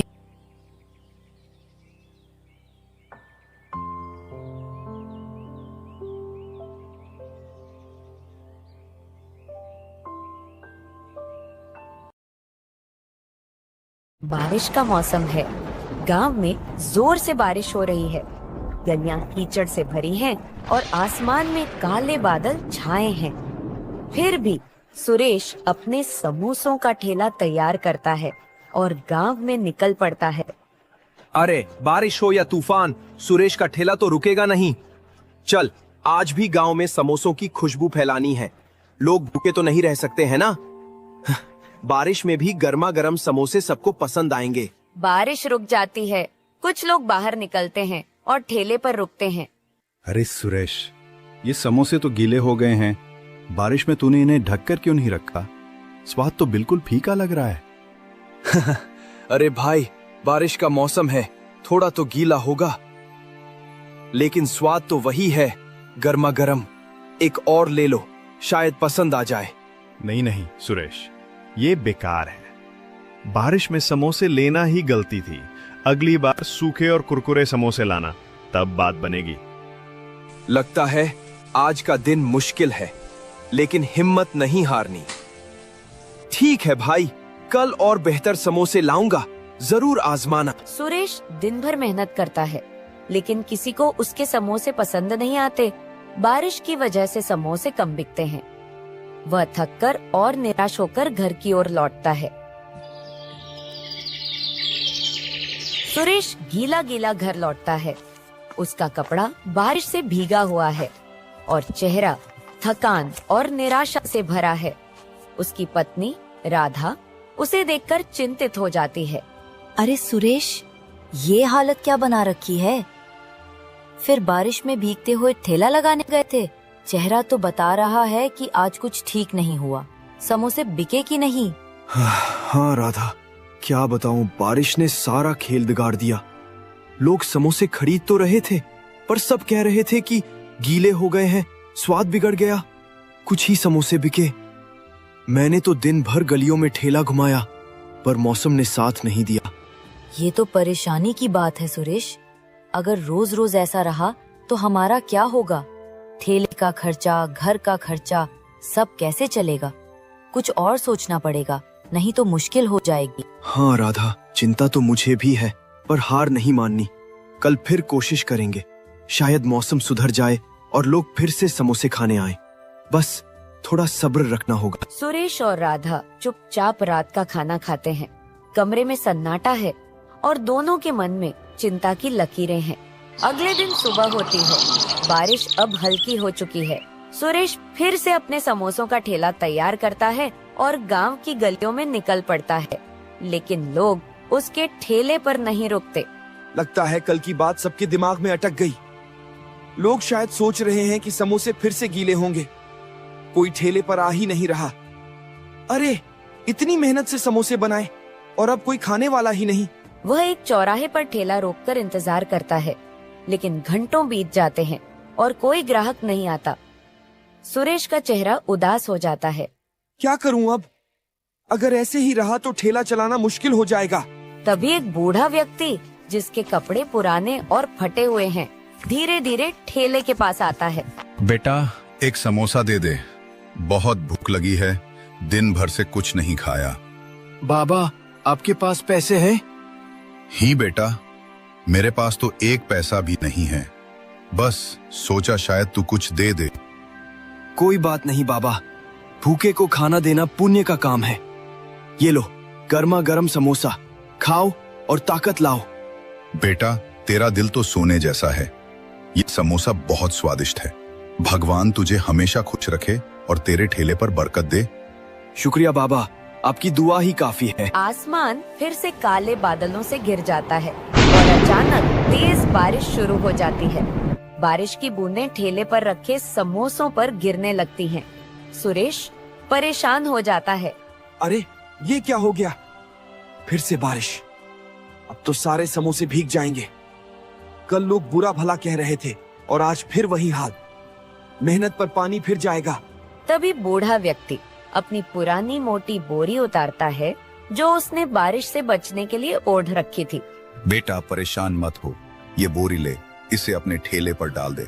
इससे तेरे समोसे भीगने से बच जाएंगे। लेकिन बाबा, अगर मैं ये बोरी ले लूं तो आप कैसे बचेंगे इस बारिश से? आप तो खुद भीग जाएंगे। मेरी चिंता तू मत कर बेटा, ये बोरी तुझे ज्यादा जरूरी है। ले, रख ले इसे और अपने समोसों को बचा।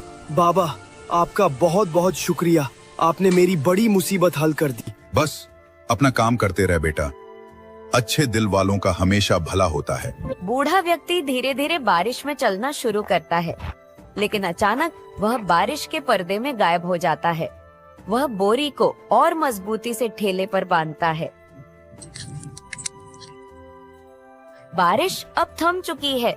एक ग्राहक जो गांव का एक जाना माना व्यापारी है, ठेले के पास आता है। अरे सुरेश, तेरा ठेला तो आज भी यही है। मैंने सुना था कि कल तेरे समोसे गीले हो गए थे, लेकिन आज तो मौसम पूरा ठीक लग रहा है। चल 2 समोसे दे दे, भूख जोरों की लगी है। हाँ भाई, आज समोसे बिल्कुल ताजा है, ये लो गर्मा गर्म। लेकिन सच कहूं, कल की बात से मन थोड़ा डरा हुआ है। लोग शिकायत कर रहे थे। वाह सुरेश, ये क्या बात है? ये समोसे तो लाजवाब हैं। ऐसा स्वाद तो मैंने पहले कभी नहीं चखा। ना ज्यादा तेल, ना गीले, बस एकदम कुरकुरे और मसालेदार। तूने तो आज कमाल कर दिया। सच में भाई, तुझे इतना पसंद आया? शुक्रिया, शायद आज का दिन अच्छा है। चल एक और समोसा ले, ये मुझ पर। अरे इतनी उदारता। ठीक है, एक और दे दे। लेकिन सच बताना सुरेश, तूने आज समोसों में क्या डाला? ये तो जादू जैसा स्वाद है। बस वही पुराना मसाला भाई, शायद आज मेहनत का फल मिल रहा है। ग्राहक समोसे खाकर चला जाता है और रास्ते में मिलने वालों से सुरेश के समोसों की तारीफ करता है। धीरे धीरे और लोग ठेले की ओर आने लगते हैं। एक के बाद एक ग्राहक समोसे खरीदते हैं और हर कोई स्वाद की तारीफ करता है। सुरेश, ये तो बात हो गई। कल तेरे समोसे गीले थे, लेकिन आज तो तूने बाजी मार ली। ये स्वाद तो भूलने वाला नहीं। मेरे पूरे परिवार को ये समोसे खिलाऊंगा। कितने बचे हैं? 4 और दे दे। अरे इतनी तारीफ, धन्यवाद भाई लोग। बस थोड़े ही समोसे बचे हैं, जल्दी ले लो। देखते देखते ठेले पर भीड़ लग जाती है। लोग एक दूसरे को बुलाने लगते हैं और कुछ ही देर में सुरेश के सारे समोसे बिक जाते हैं।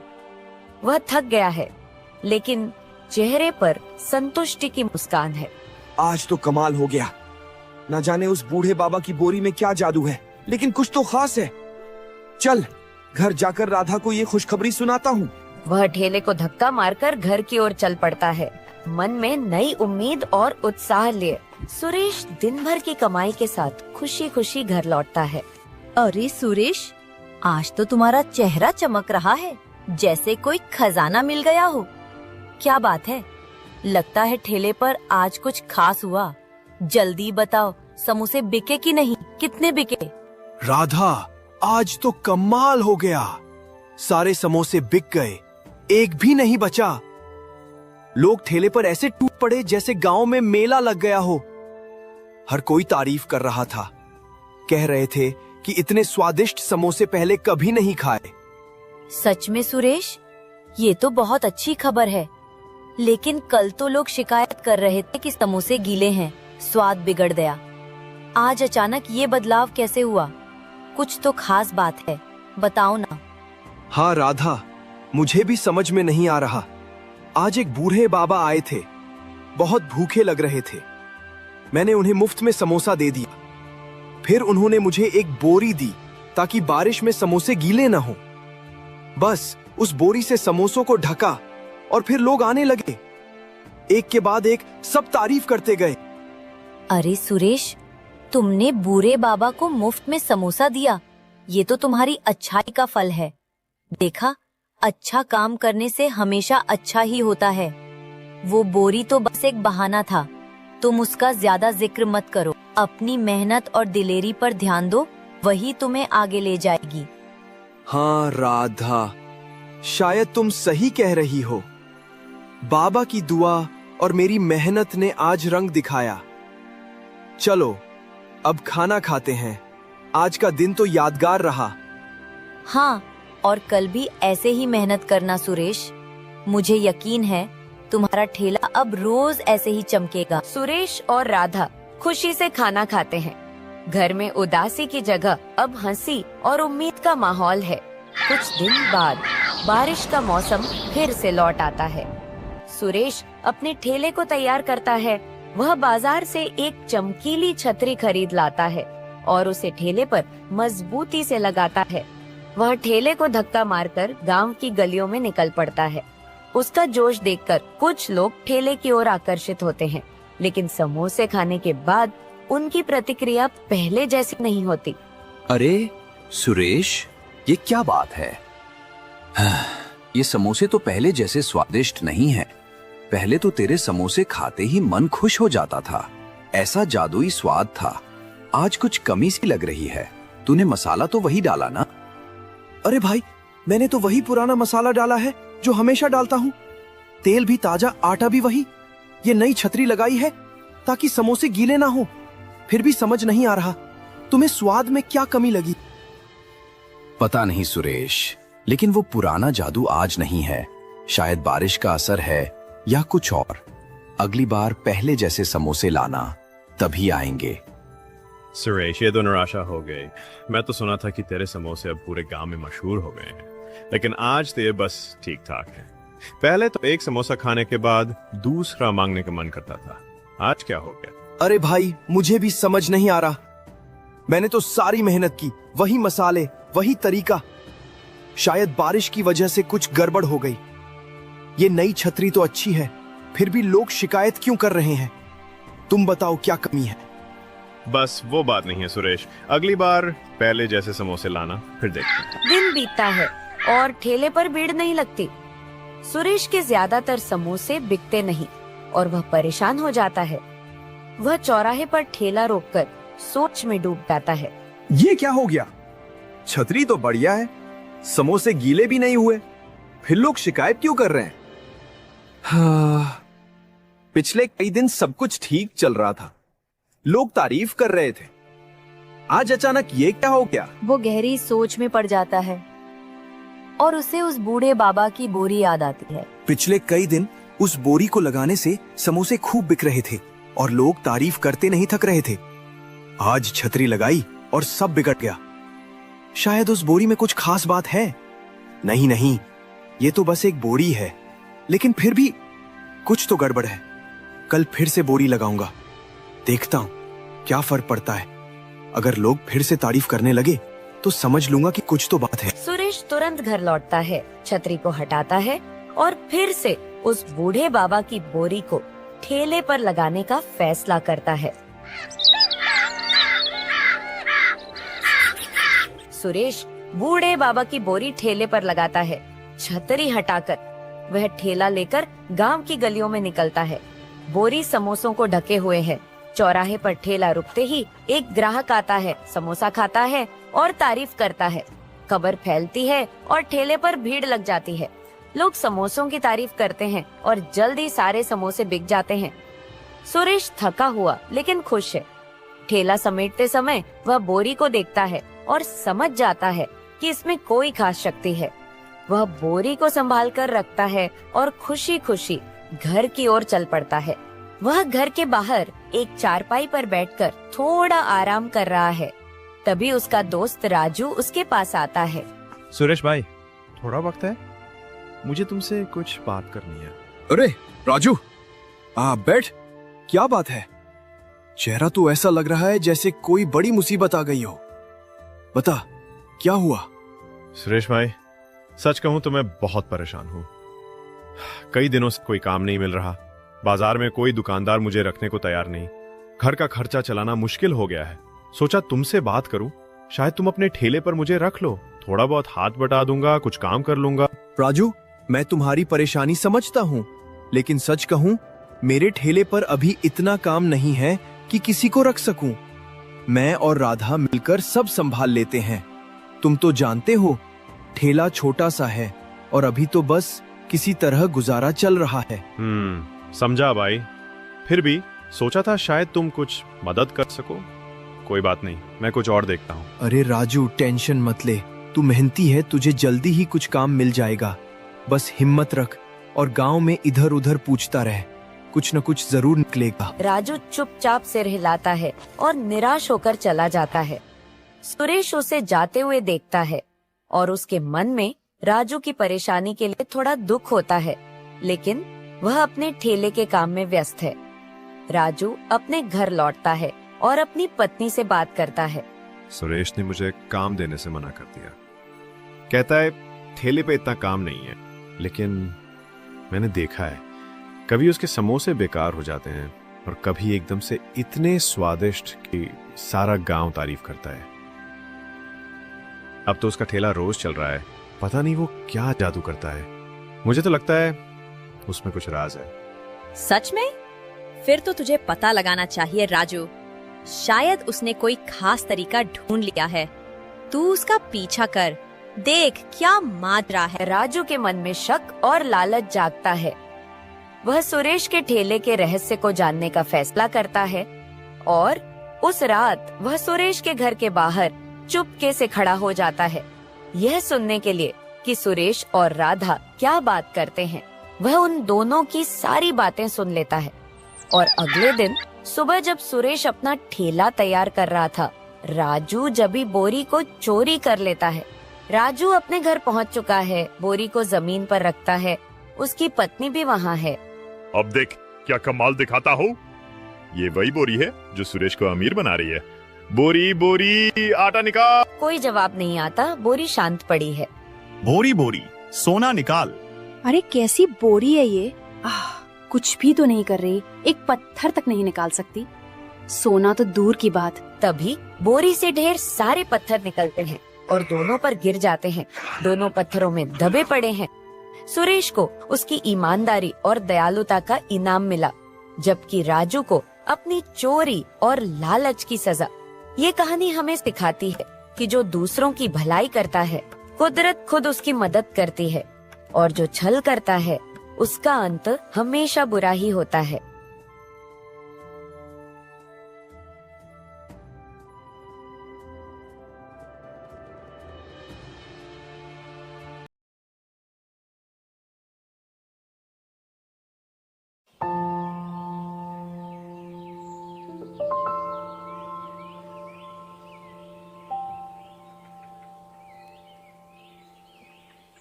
चंदनपुर गांव में रहता था मोतीलाल।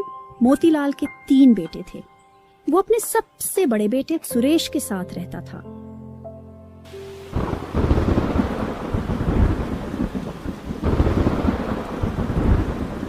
बरसात का मौसम था और उस दिन भी वो रोज की तरह खाना मांगने बहू के पास गया।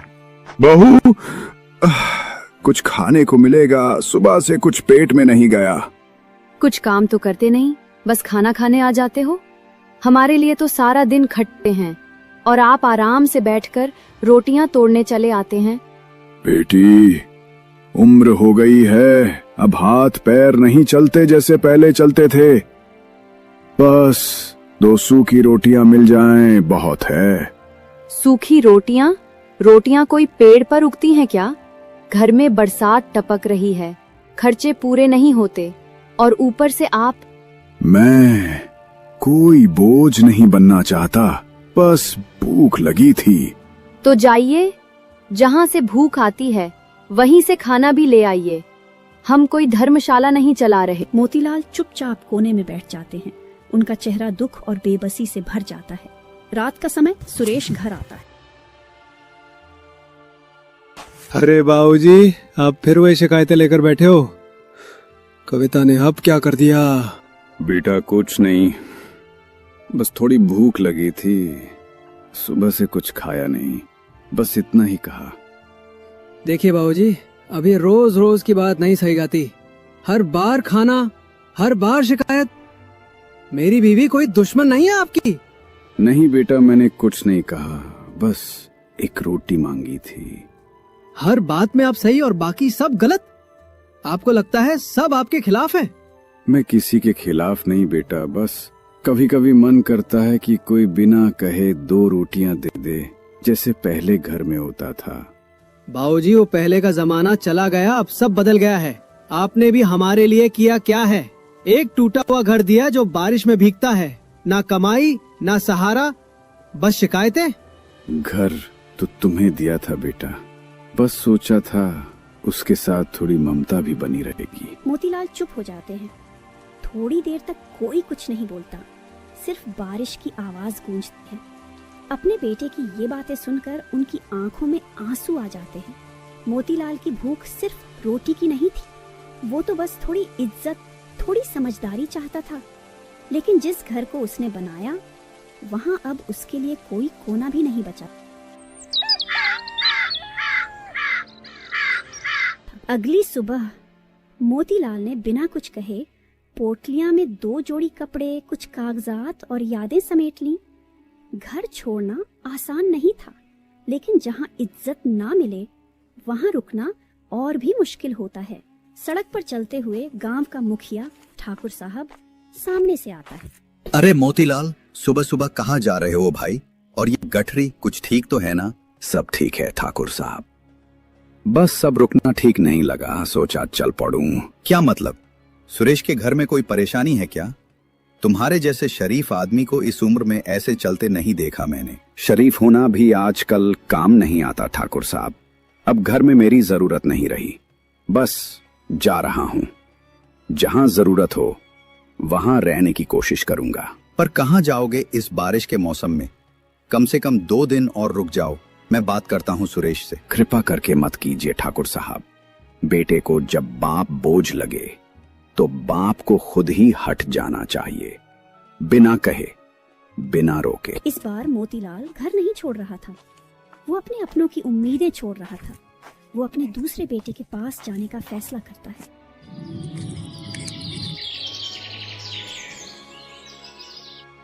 दूसरे बेटे के घर की देहरी पर वो एक बार फिर इज्जत मांगने आया था। अरे बाबूजी, आप इस वक्त सब ठीक है ना? ये गठरी वगैरह क्या लिए हुए हैं? सब ठीक तो नहीं बेटा, पर अब शायद ठीक करने की कोशिश बंद कर दी है मैंने। घर छोड़ दिया है, सुरेश के यहाँ से निकल आया। घर छोड़ दिया? पर क्यों बाबूजी? भैया के साथ तो आप सालों से रह रहे थे, अचानक? बेटा, जब घर में रहते हुए कोई अपना ना लगे तो उस छत का क्या मतलब, जो टपकती भी हो और ताना भी देती हो। वहां अब सिर्फ दीवारें हैं, रिश्ते नहीं। आपका दर्द समझता हूँ बाबूजी, पर हम खुद बहुत जूझ रहे हैं। दुकान का काम भी नहीं चल रहा, बच्चों की स्कूल फीस भी बाकी है। मैं रहने आया हूँ बेटा, मांगने नहीं। बस सोचता था कि कुछ दिन तेरे पास रहूं, थोड़ा सुकून मिलेगा। एक कोना, 2 वक्त की रोटी और 4 बातों की गर्माहट, बस यही चाहिए। बाबूजी, बात यह है कि आपने जो भी था सब भैया को दे दिया। अब हमारे पास ना जमीन है ना जिम्मेदारी का अधिकार। अगर आपने हमें कुछ हिस्सा दिया होता तो शायद बात और होती। बात दिया था बेटा, लेकिन सिर्फ जमीन नहीं, अपना भरोसा भी दे दिया था, मोह भी दे दिया था।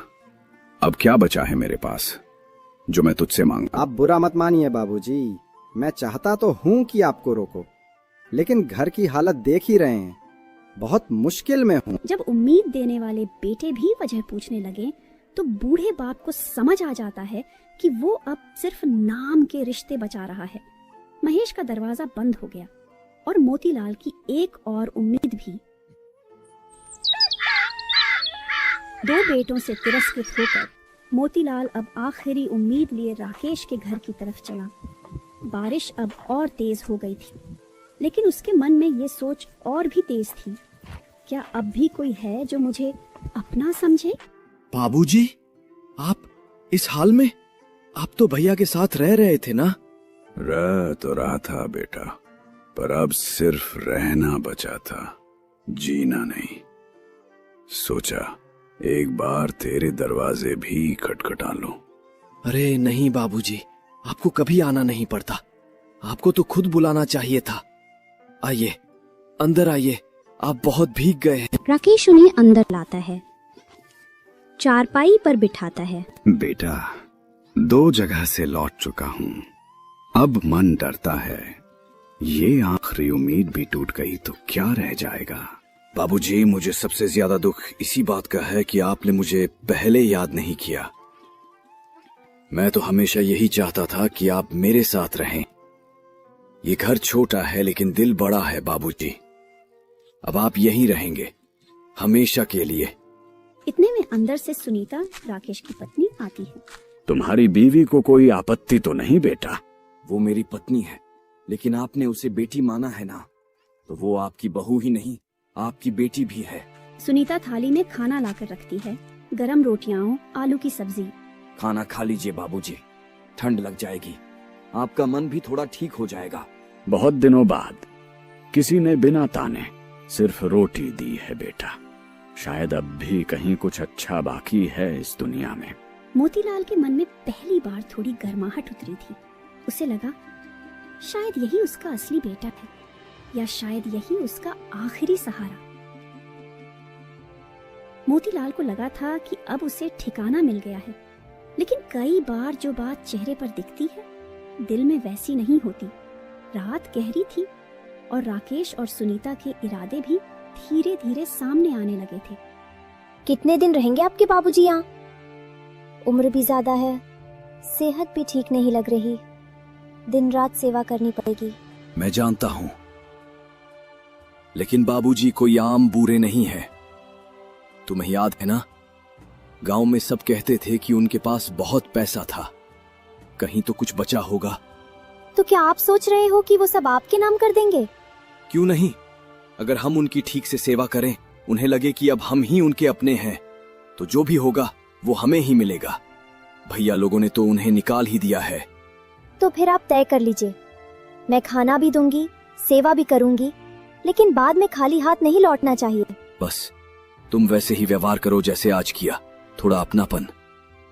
बाबूजी को लगे कि अब वही उनका असली घर है, बाकी सब मैं संभाल लूंगा। सेवा जब दिल से नहीं दिमाग से की जाए तो उसमें अपनापन नहीं, उम्मीद छुपी होती है कि कभी न कभी उसका फायदा जरूर मिलेगा।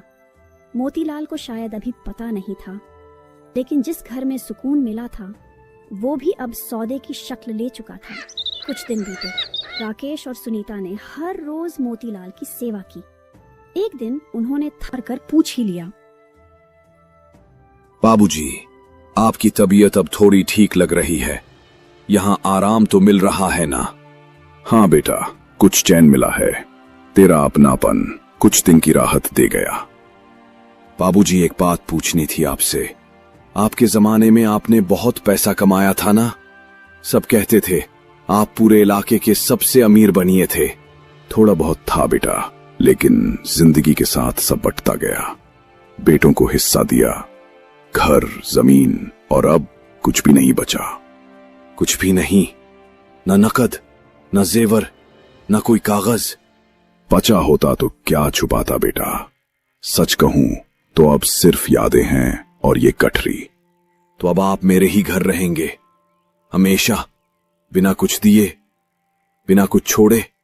तूने कहा था ये घर छोटा है लेकिन दिल बड़ा, तो अब पूछ रहा हूं, क्या वो भी झूठ था? बाबूजी, हम कोई आश्रम नहीं चला रहे। अगर आपके पास कुछ नहीं है तो फिर हमें भी अपने परिवार का पेट पालना है। माफ कीजिए, अब आप यहां नहीं रह सकते। अब कोई शिकायत नहीं बेटा, जो देना था वो दे चुका हूं, और जो पाना था वो कभी मिला ही नहीं। इस बार ना आंसू थे ना सवाल। मोतीलाल ने अब सब समझ लिया था कि बेटे अब सिर्फ खून से जुड़े हैं, दिल से नहीं। और उस बारिश में वो अकेले जंगल की तरफ बढ़ चला, शायद हमेशा के लिए। वो एक पुराने पेड़ के नीचे बैठता है। मेरे प्यार में क्या कमी रह गई थी। मैंने तो कभी किसी चीज की परवाह नहीं की, बस अपने बच्चों की चिंता की। जब भूखा था तो अपने हिस्से की रोटी भी उनके सामने रखती थी। जब थका था तो भी कभी उफ तक नहीं की। बस यही सोचा मेरे बेटे आराम करें, मेरी बहुएं खुश रहें। आज मैं खुद एक कोना मांग रहा हूं, और वो भी नहीं बचा मेरे लिए। मैं अपने जमाने का बड़ा व्यापारी था।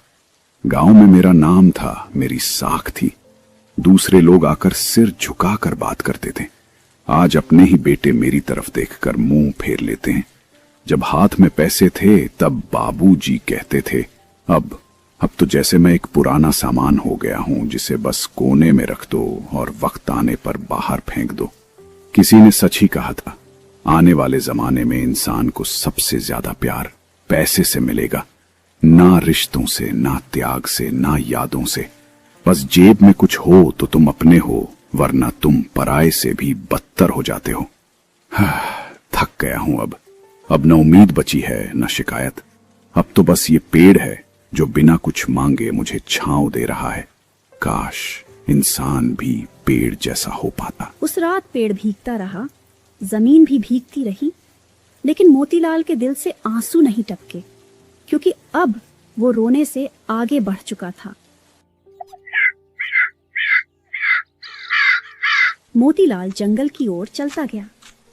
बारिश तेज हो रही थी और शरीर थक चुका था। वो एक पुराने घने और शांत पेड़ के नीचे बैठ गया। उसे सुकून की तलाश थी, लेकिन मन में बस दर्द भरा था। तभी अचानक पेड़ की ओर से एक आवाज आई। थक गए हो मोतीलाल? जिनके लिए जिंदगी लगाई वो आज तुम्हें छोड़ गए। अब इस सन्नाटे में सिर्फ मैं सुन सकता हूं तुम्हारी सांसों का बोझ। कौन है? ये आवाज कहां से आ रही है? तुम कैसे बोल सकते हो? तुम एक पेड़ होकर इंसानों की तरह बात कैसे कर रहे हो? मैं कोई आम पेड़ नहीं हूं। मुझे उस ऊपर वाले ने भेजा है तेरी मदद के लिए, एक फरिश्ते की तरह। जब इंसान तुझसे दूर हो गए तो खुदा ने सोचा अब तुझे कोई तो अपना चाहिए। मैंने पूरी उम्र दी अपने बेटों को, हर वक्त हर मोड़ पर उनके लिए खड़ा रहा, और आज जब मुझे जरूरत पड़ी तो सबने मुंह फेर लिया। अब मैं क्या करूं? कहां जाऊं? यहीं रुक जा मोतीलाल, यही तेरा आसरा है। मेरे नीचे एक घर बना ले। लकड़ियां, पत्ते, फल, पानी सब मिलेगा तुझे। जितना तूने दूसरों के लिए किया अब उतना ही ऊपर वाला तेरे लिए करेगा। लेकिन एक शर्त है, तू खुद से हार नहीं मानेगा। शायद तू सच में फरिश्ता है। तू वो आवाज है जो उस समय आई है जब मुझे सबसे ज्यादा जरूरत थी। ठीक है, मैं यहीं रहूंगा तेरे नीचे। अपने लिए एक नया घर बनाऊंगा, और इस बार मैं खुद के लिए जीऊंगा। उस दिन मोतीलाल ने पेड़ के नीचे लकड़ियों से एक झोपड़ी बनाई। बारिश में भीगते हुए उसने पत्तों की छत बनाई और जंगल के फलों से पेट भरा। अब वो अकेला नहीं था, उसे ऊपर वाले की तरफ से एक फरिश्ता मिल चुका।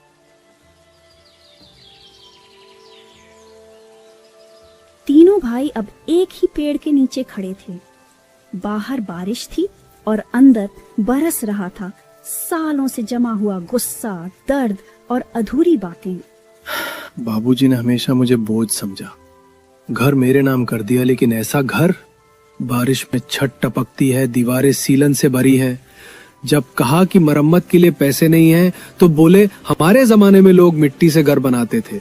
उन्हें कभी हमारी जरूरतें दिखी ही नहीं, बस अपने पुराने वक्त की मिसालें देते रहे। और मुझे तो कुछ भी नहीं दिया, ना जमीन ना घर, बस बातें। जब कहा कि मैं कहां जाऊं तो बोले भैया संभाल लेंगे। भैया भी ताने देने लगे और बाबूजी चुपचाप देखते रहे। उन्हें कभी परवाह नहीं थी कि मेरी बीवी क्या महसूस करती है, मेरे बच्चे कैसे पल रहे हैं। उनका प्यार सिर्फ उनकी जुबान तक था और हमसे सिर्फ कर्तव्य की उम्मीद थी। और जब मैं सबसे छोटा था तो लगा कि चलो अब बाबूजी मेरे पास रहेंगे। मैंने मन से उन्हें जगह दी, लेकिन सच बताऊं, हमेशा लगता रहा कि वो बस मजबूरी में आए हैं। कहीं और जगह नहीं बची थी, इसलिए मेरे पास आ गए। कभी पूछा तक नहीं कि मैं क्या सोचता हूं, मेरी पत्नी क्या चाहती है। बस आकर बैठ गए जैसे मैंने कोई फर्ज अदा करना है। बाबूजी ने हमें समझा ही नहीं, हमसे बात ही नहीं की कभी। बस अपना गुस्सा, अपनी नसीहतें सुनाते रहे। हम इंसान नहीं थे, बस एक जिम्मेदारी थे उनके लिए। और जब हमने गलती की तो माफ नहीं किया, बस चुपचाप चले गए। अब जब वो नहीं है तो लगता है हम भी अधूरे रह गए। गुस्सा है हम में, हाँ है, लेकिन इस गुस्से के नीचे कहीं ना कहीं डर भी है कि अगर वो अब नहीं मिले तो शायद हम कभी खुद को माफ नहीं कर पाएंगे। बारिश बहुत तेज हो गई थी गांव की गलियां पानी से भर चुकी थीं। तीनों भाई मजबूर होकर घर छोड़ते हैं और जंगल की ओर भागते हैं। अब उनके पास कोई रास्ता नहीं बचा था।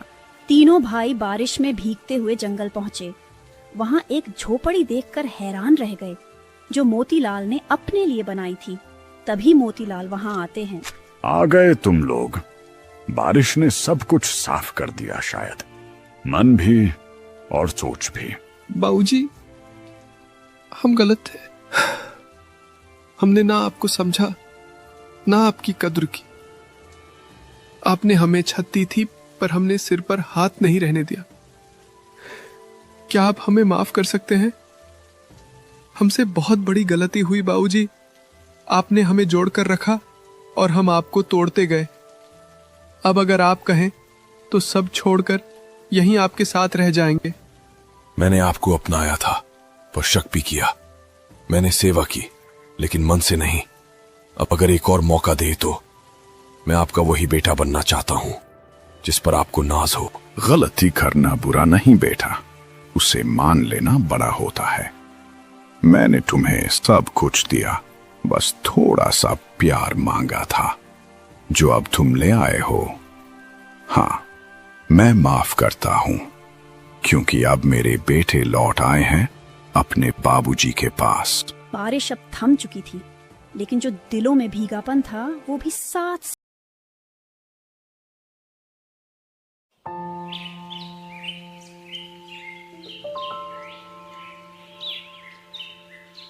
पुराने समय की बात है। एक गांव में गोनूछा नाम का एक बहुत ही चतुर व्यक्ति रहते थे। खेती किसानी करके वो अपना जीवन निर्वाह करते थे। जाति से वो ब्राह्मण थे और साथ ही बहुत ही तेज बुद्धि के स्वामी थे। पूरा गांव उनकी चतुराई और चालाकी की प्रशंसा करते थे। गोनूछा का एक परम मित्र था, फेरन मिश्रा। मिश्रा जी पेशे से एक पंडित थे और पंडिताइन करके अपनी दाल रोटी चला रहे थे। एक बार गोनूछा और उनके परम मित्र फेरन मिश्रा बैठकर बातें कर रहे थे। गोनू, इन दिनों तुम्हारी बहुत चर्चा है। तुम्हारे कौतुक सुन सुनकर आश्चर्य होता है। तुम इतनी बुद्धि कहाँ से लाते हो और कैसे तुम हर परिस्थिति पर काबू कर लेते हो? मिश्रा जी, हम ब्राह्मण कुल में जन्मे हैं। बुद्धि तो हमारा पुश्तैनी गुण है। हमें जन्मजात चतुराई मिलती है।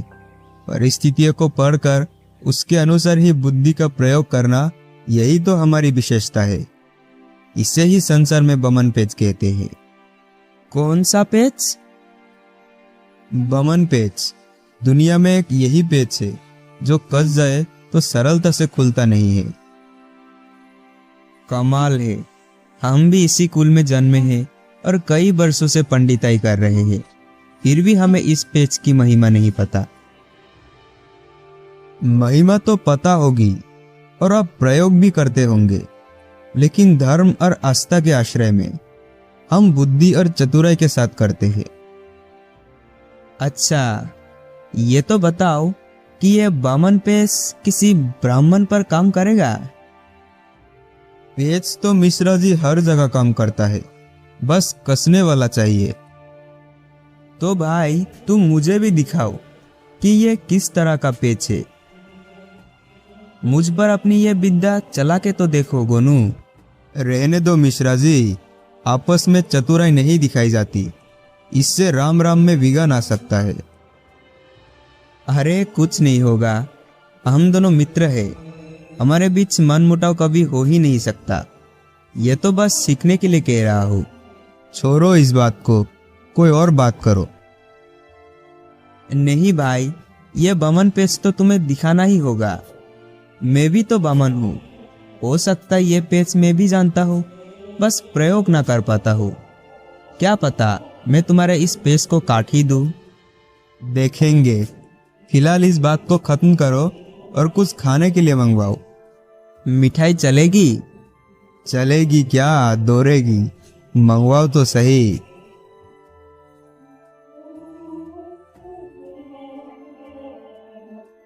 मिश्रा जी अंदर से थाली में मिठाई भरकर ले आए और फिर दोनों ने जमकर मिठाई खाई।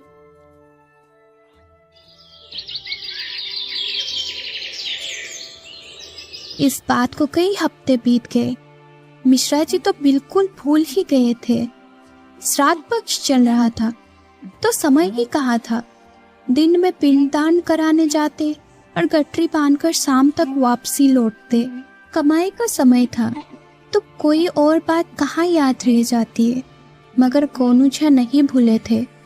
उन्हें मिश्रा जी को बामन पेश दिखाने की उत्कंठा ही चली थी।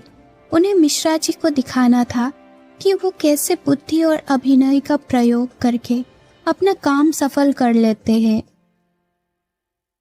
और एक दिन वो मिश्रा जी से मिलने के लिए शाम ढले पहुंचे। उन्हें देखते ही मिश्रा जी चहक पड़े। अरे आओ गोनू, बड़े दिनों बाद दर्शन हो रहे हैं। आपका तो धनवर्षा पक्ष में समय ही नहीं लगता। मैं भी इन दिनों में एक जरूरी काम में फंसा पड़ा था। मरने की भी फुर्सत नहीं है। अब से सहायता की आशा लेकर आया हूँ। अरे कहो ना, और बैठो तो सही। बैठूंगा नहीं, समय नहीं है। एक कार्य सौंप कर जा रहा हूँ। मेरे पास हफ्ते भर जरा भी समय ना रहेगा। अब तो कल से ही फुर्सत में आ जाएंगे, तो आशा है कि अब मेरा एक काम करके रखेंगे। अरे भाई, आदेश तो करो। ऐसा है मिश्रा जी, इन दिनों मैं एक विशेष पूजा कर रहा हूँ और मुझे 1000 मिट्टी के सिक्कों की आवश्यकता है। अब के पड़ोस में कुमार भी है। अब की बात को कोई टालेगा नहीं। 500 सिक्के तो मुझे हर हाल में अगले हफ्ते ही चाहिए, बाकी 500 अगले 15 दिनों में। अरे भाई, ये भी कोई काम हुआ? इसके लिए इतने व्याकुल हो रहे हो? तुम्हारा काम समझो हो ही गया। कल श्राद्ध पक्ष का आखिरी दिन है। मैं तो फिर निठल्ला ही हो जाऊंगा। फिर मैं चलता हूँ। आपको कष्ट दे रहा हूँ, पर क्या करूँ, किसी और पर भरोसा भी तो नहीं कर सकता। इसमें कष्ट कैसा? मित्र ही तो मित्र के काम आता है। अच्छा, मैं चलता हूँ। इतना कहकर गोनू झा वहां से चलते बने।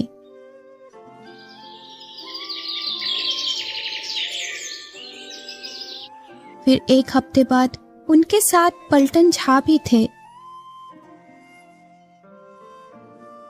अरे मिश्रा जी घर पर है क्या?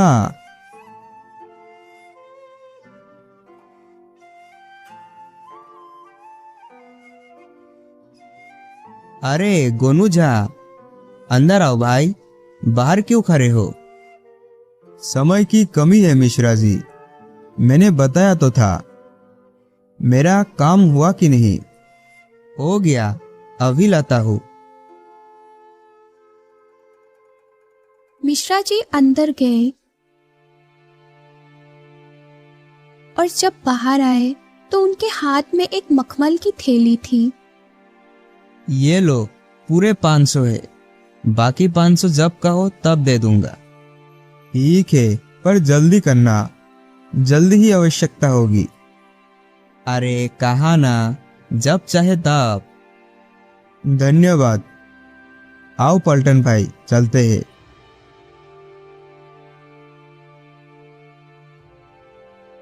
और फिर वो दोनों वहां से चल पड़े। रास्ते में पलटन झा ने इस बारे में पूछा। अरे कुछ नहीं, मिश्रा जी ने 1000 रुपया उधार लिए थे। जरूरी काम था, मेरे पास थे तो मैंने उधार दे दिए।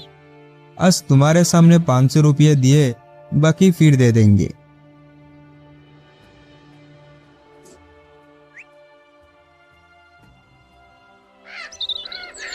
और इस तरह 15 दिन बीत गए। इस बीच बरसात हो गई। एक दिन राह चलते मिश्रा जी को गोनू झा चौपाल पर लोगों के साथ गप्पे लड़ाते हुए दिखाई दिए।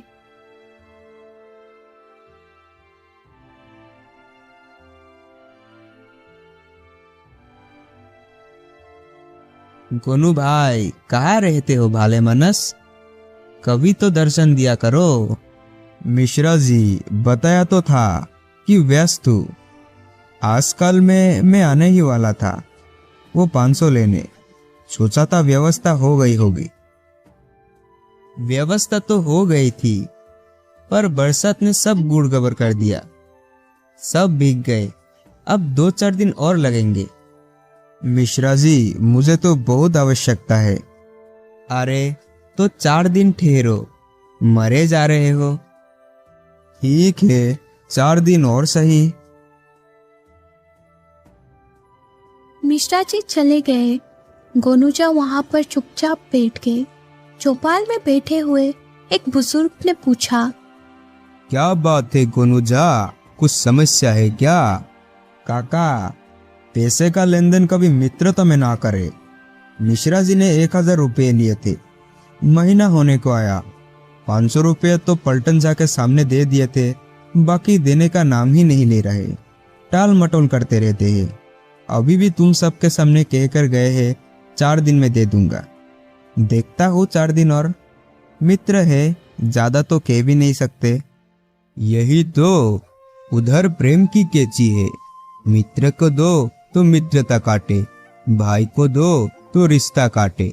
अब क्या करे, लोगों की सहायता करना भी तो धर्म है ना।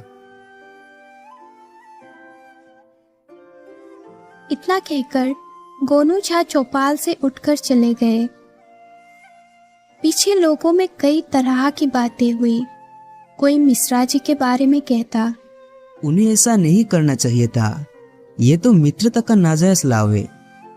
अरे गोनूजा कौन सा कम है, कहीं से कमा कर लाकर दिए होंगे। यही तो ठगी का पैसा है, ऐसे ही लूटेगा। चोरी का माल मोरी में ही जाता है।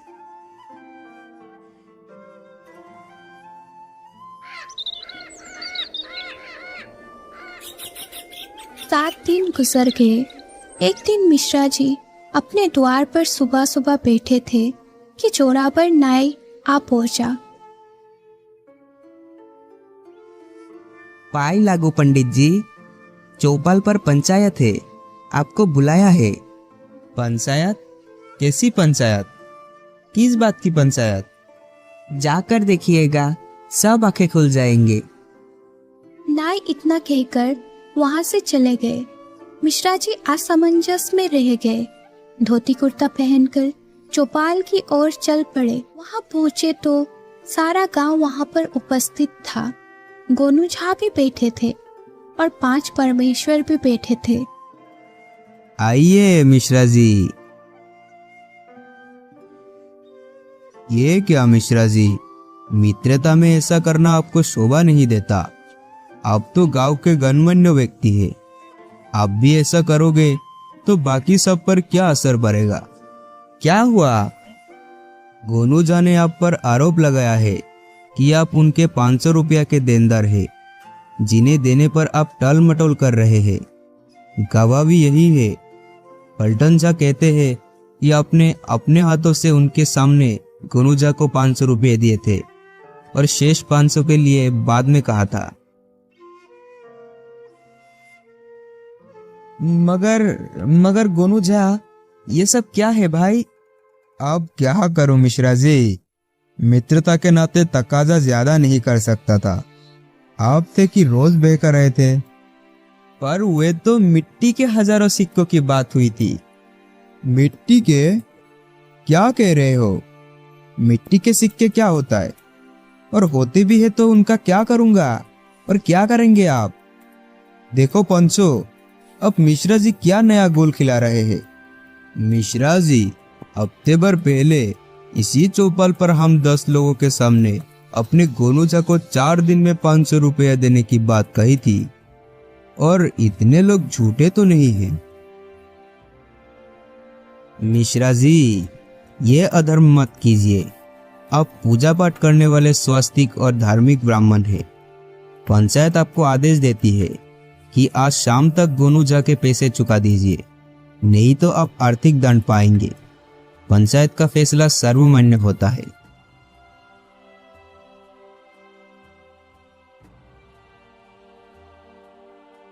उन्होंने 15 मिनट की मोहलत मांगी और घर से लाकर 500 रुपया गोनूझा को गिनकर दे दिया। गांव भर में इस पक्की मित्रता को टूट जाने पर चर्चा होने लगी। कुछ लोग दुखी थे तो कुछ लोग खुश भी थे। मिश्रा जी के पास दोनों तरह के लोग पहुंचते और गोनू झा का जिक्र छेड़ देते। मिश्रा जी गोनू झा को एहसान फरोमस, लुटेरा आदि कितने ही विशेषणों से नवाजते कि एक दिन फिर से पंचायत हुई। मिश्रा जी को फिर से बुलाया गया। तब गोनू झा ने सारी बात पंचों को बताई।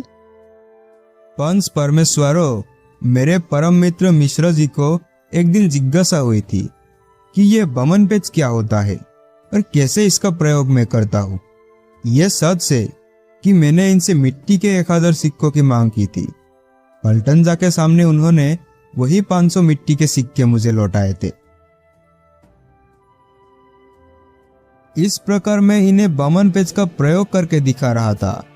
मैंने कहा भी था कि इससे हमारी मित्रता खतरे में पड़ जाएगी, और हुआ भी वही।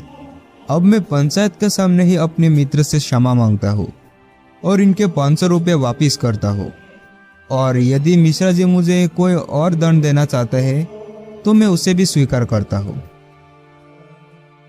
मिश्रा जी हक्के पक्के रह गए तो गोनू झा ने उन्हें बामन पेच का नमूना दिखाया था। मिश्रा जी, पंचायत के सामने आप सब कुछ साफ हो चुका है। आपकी क्या राय है? इसमें राय कैसी? मुझे बामन पेच देखना था, मैंने देख लिया। अब पंचों को 2 बार कष्ट हुआ, उसके लिए हम दोनों मित्र क्षमा प्रार्थी है। मिश्रा जी, कुछ सीखा भी कि सिर्फ देखा ही देखा? सीख लिया भैया। सही समय पर झूठ बोलकर उसके सही साक्षी पैदा करना, यही तो बमन पेच है। पर यह मित्रता पर आजमाने की चीज नहीं है।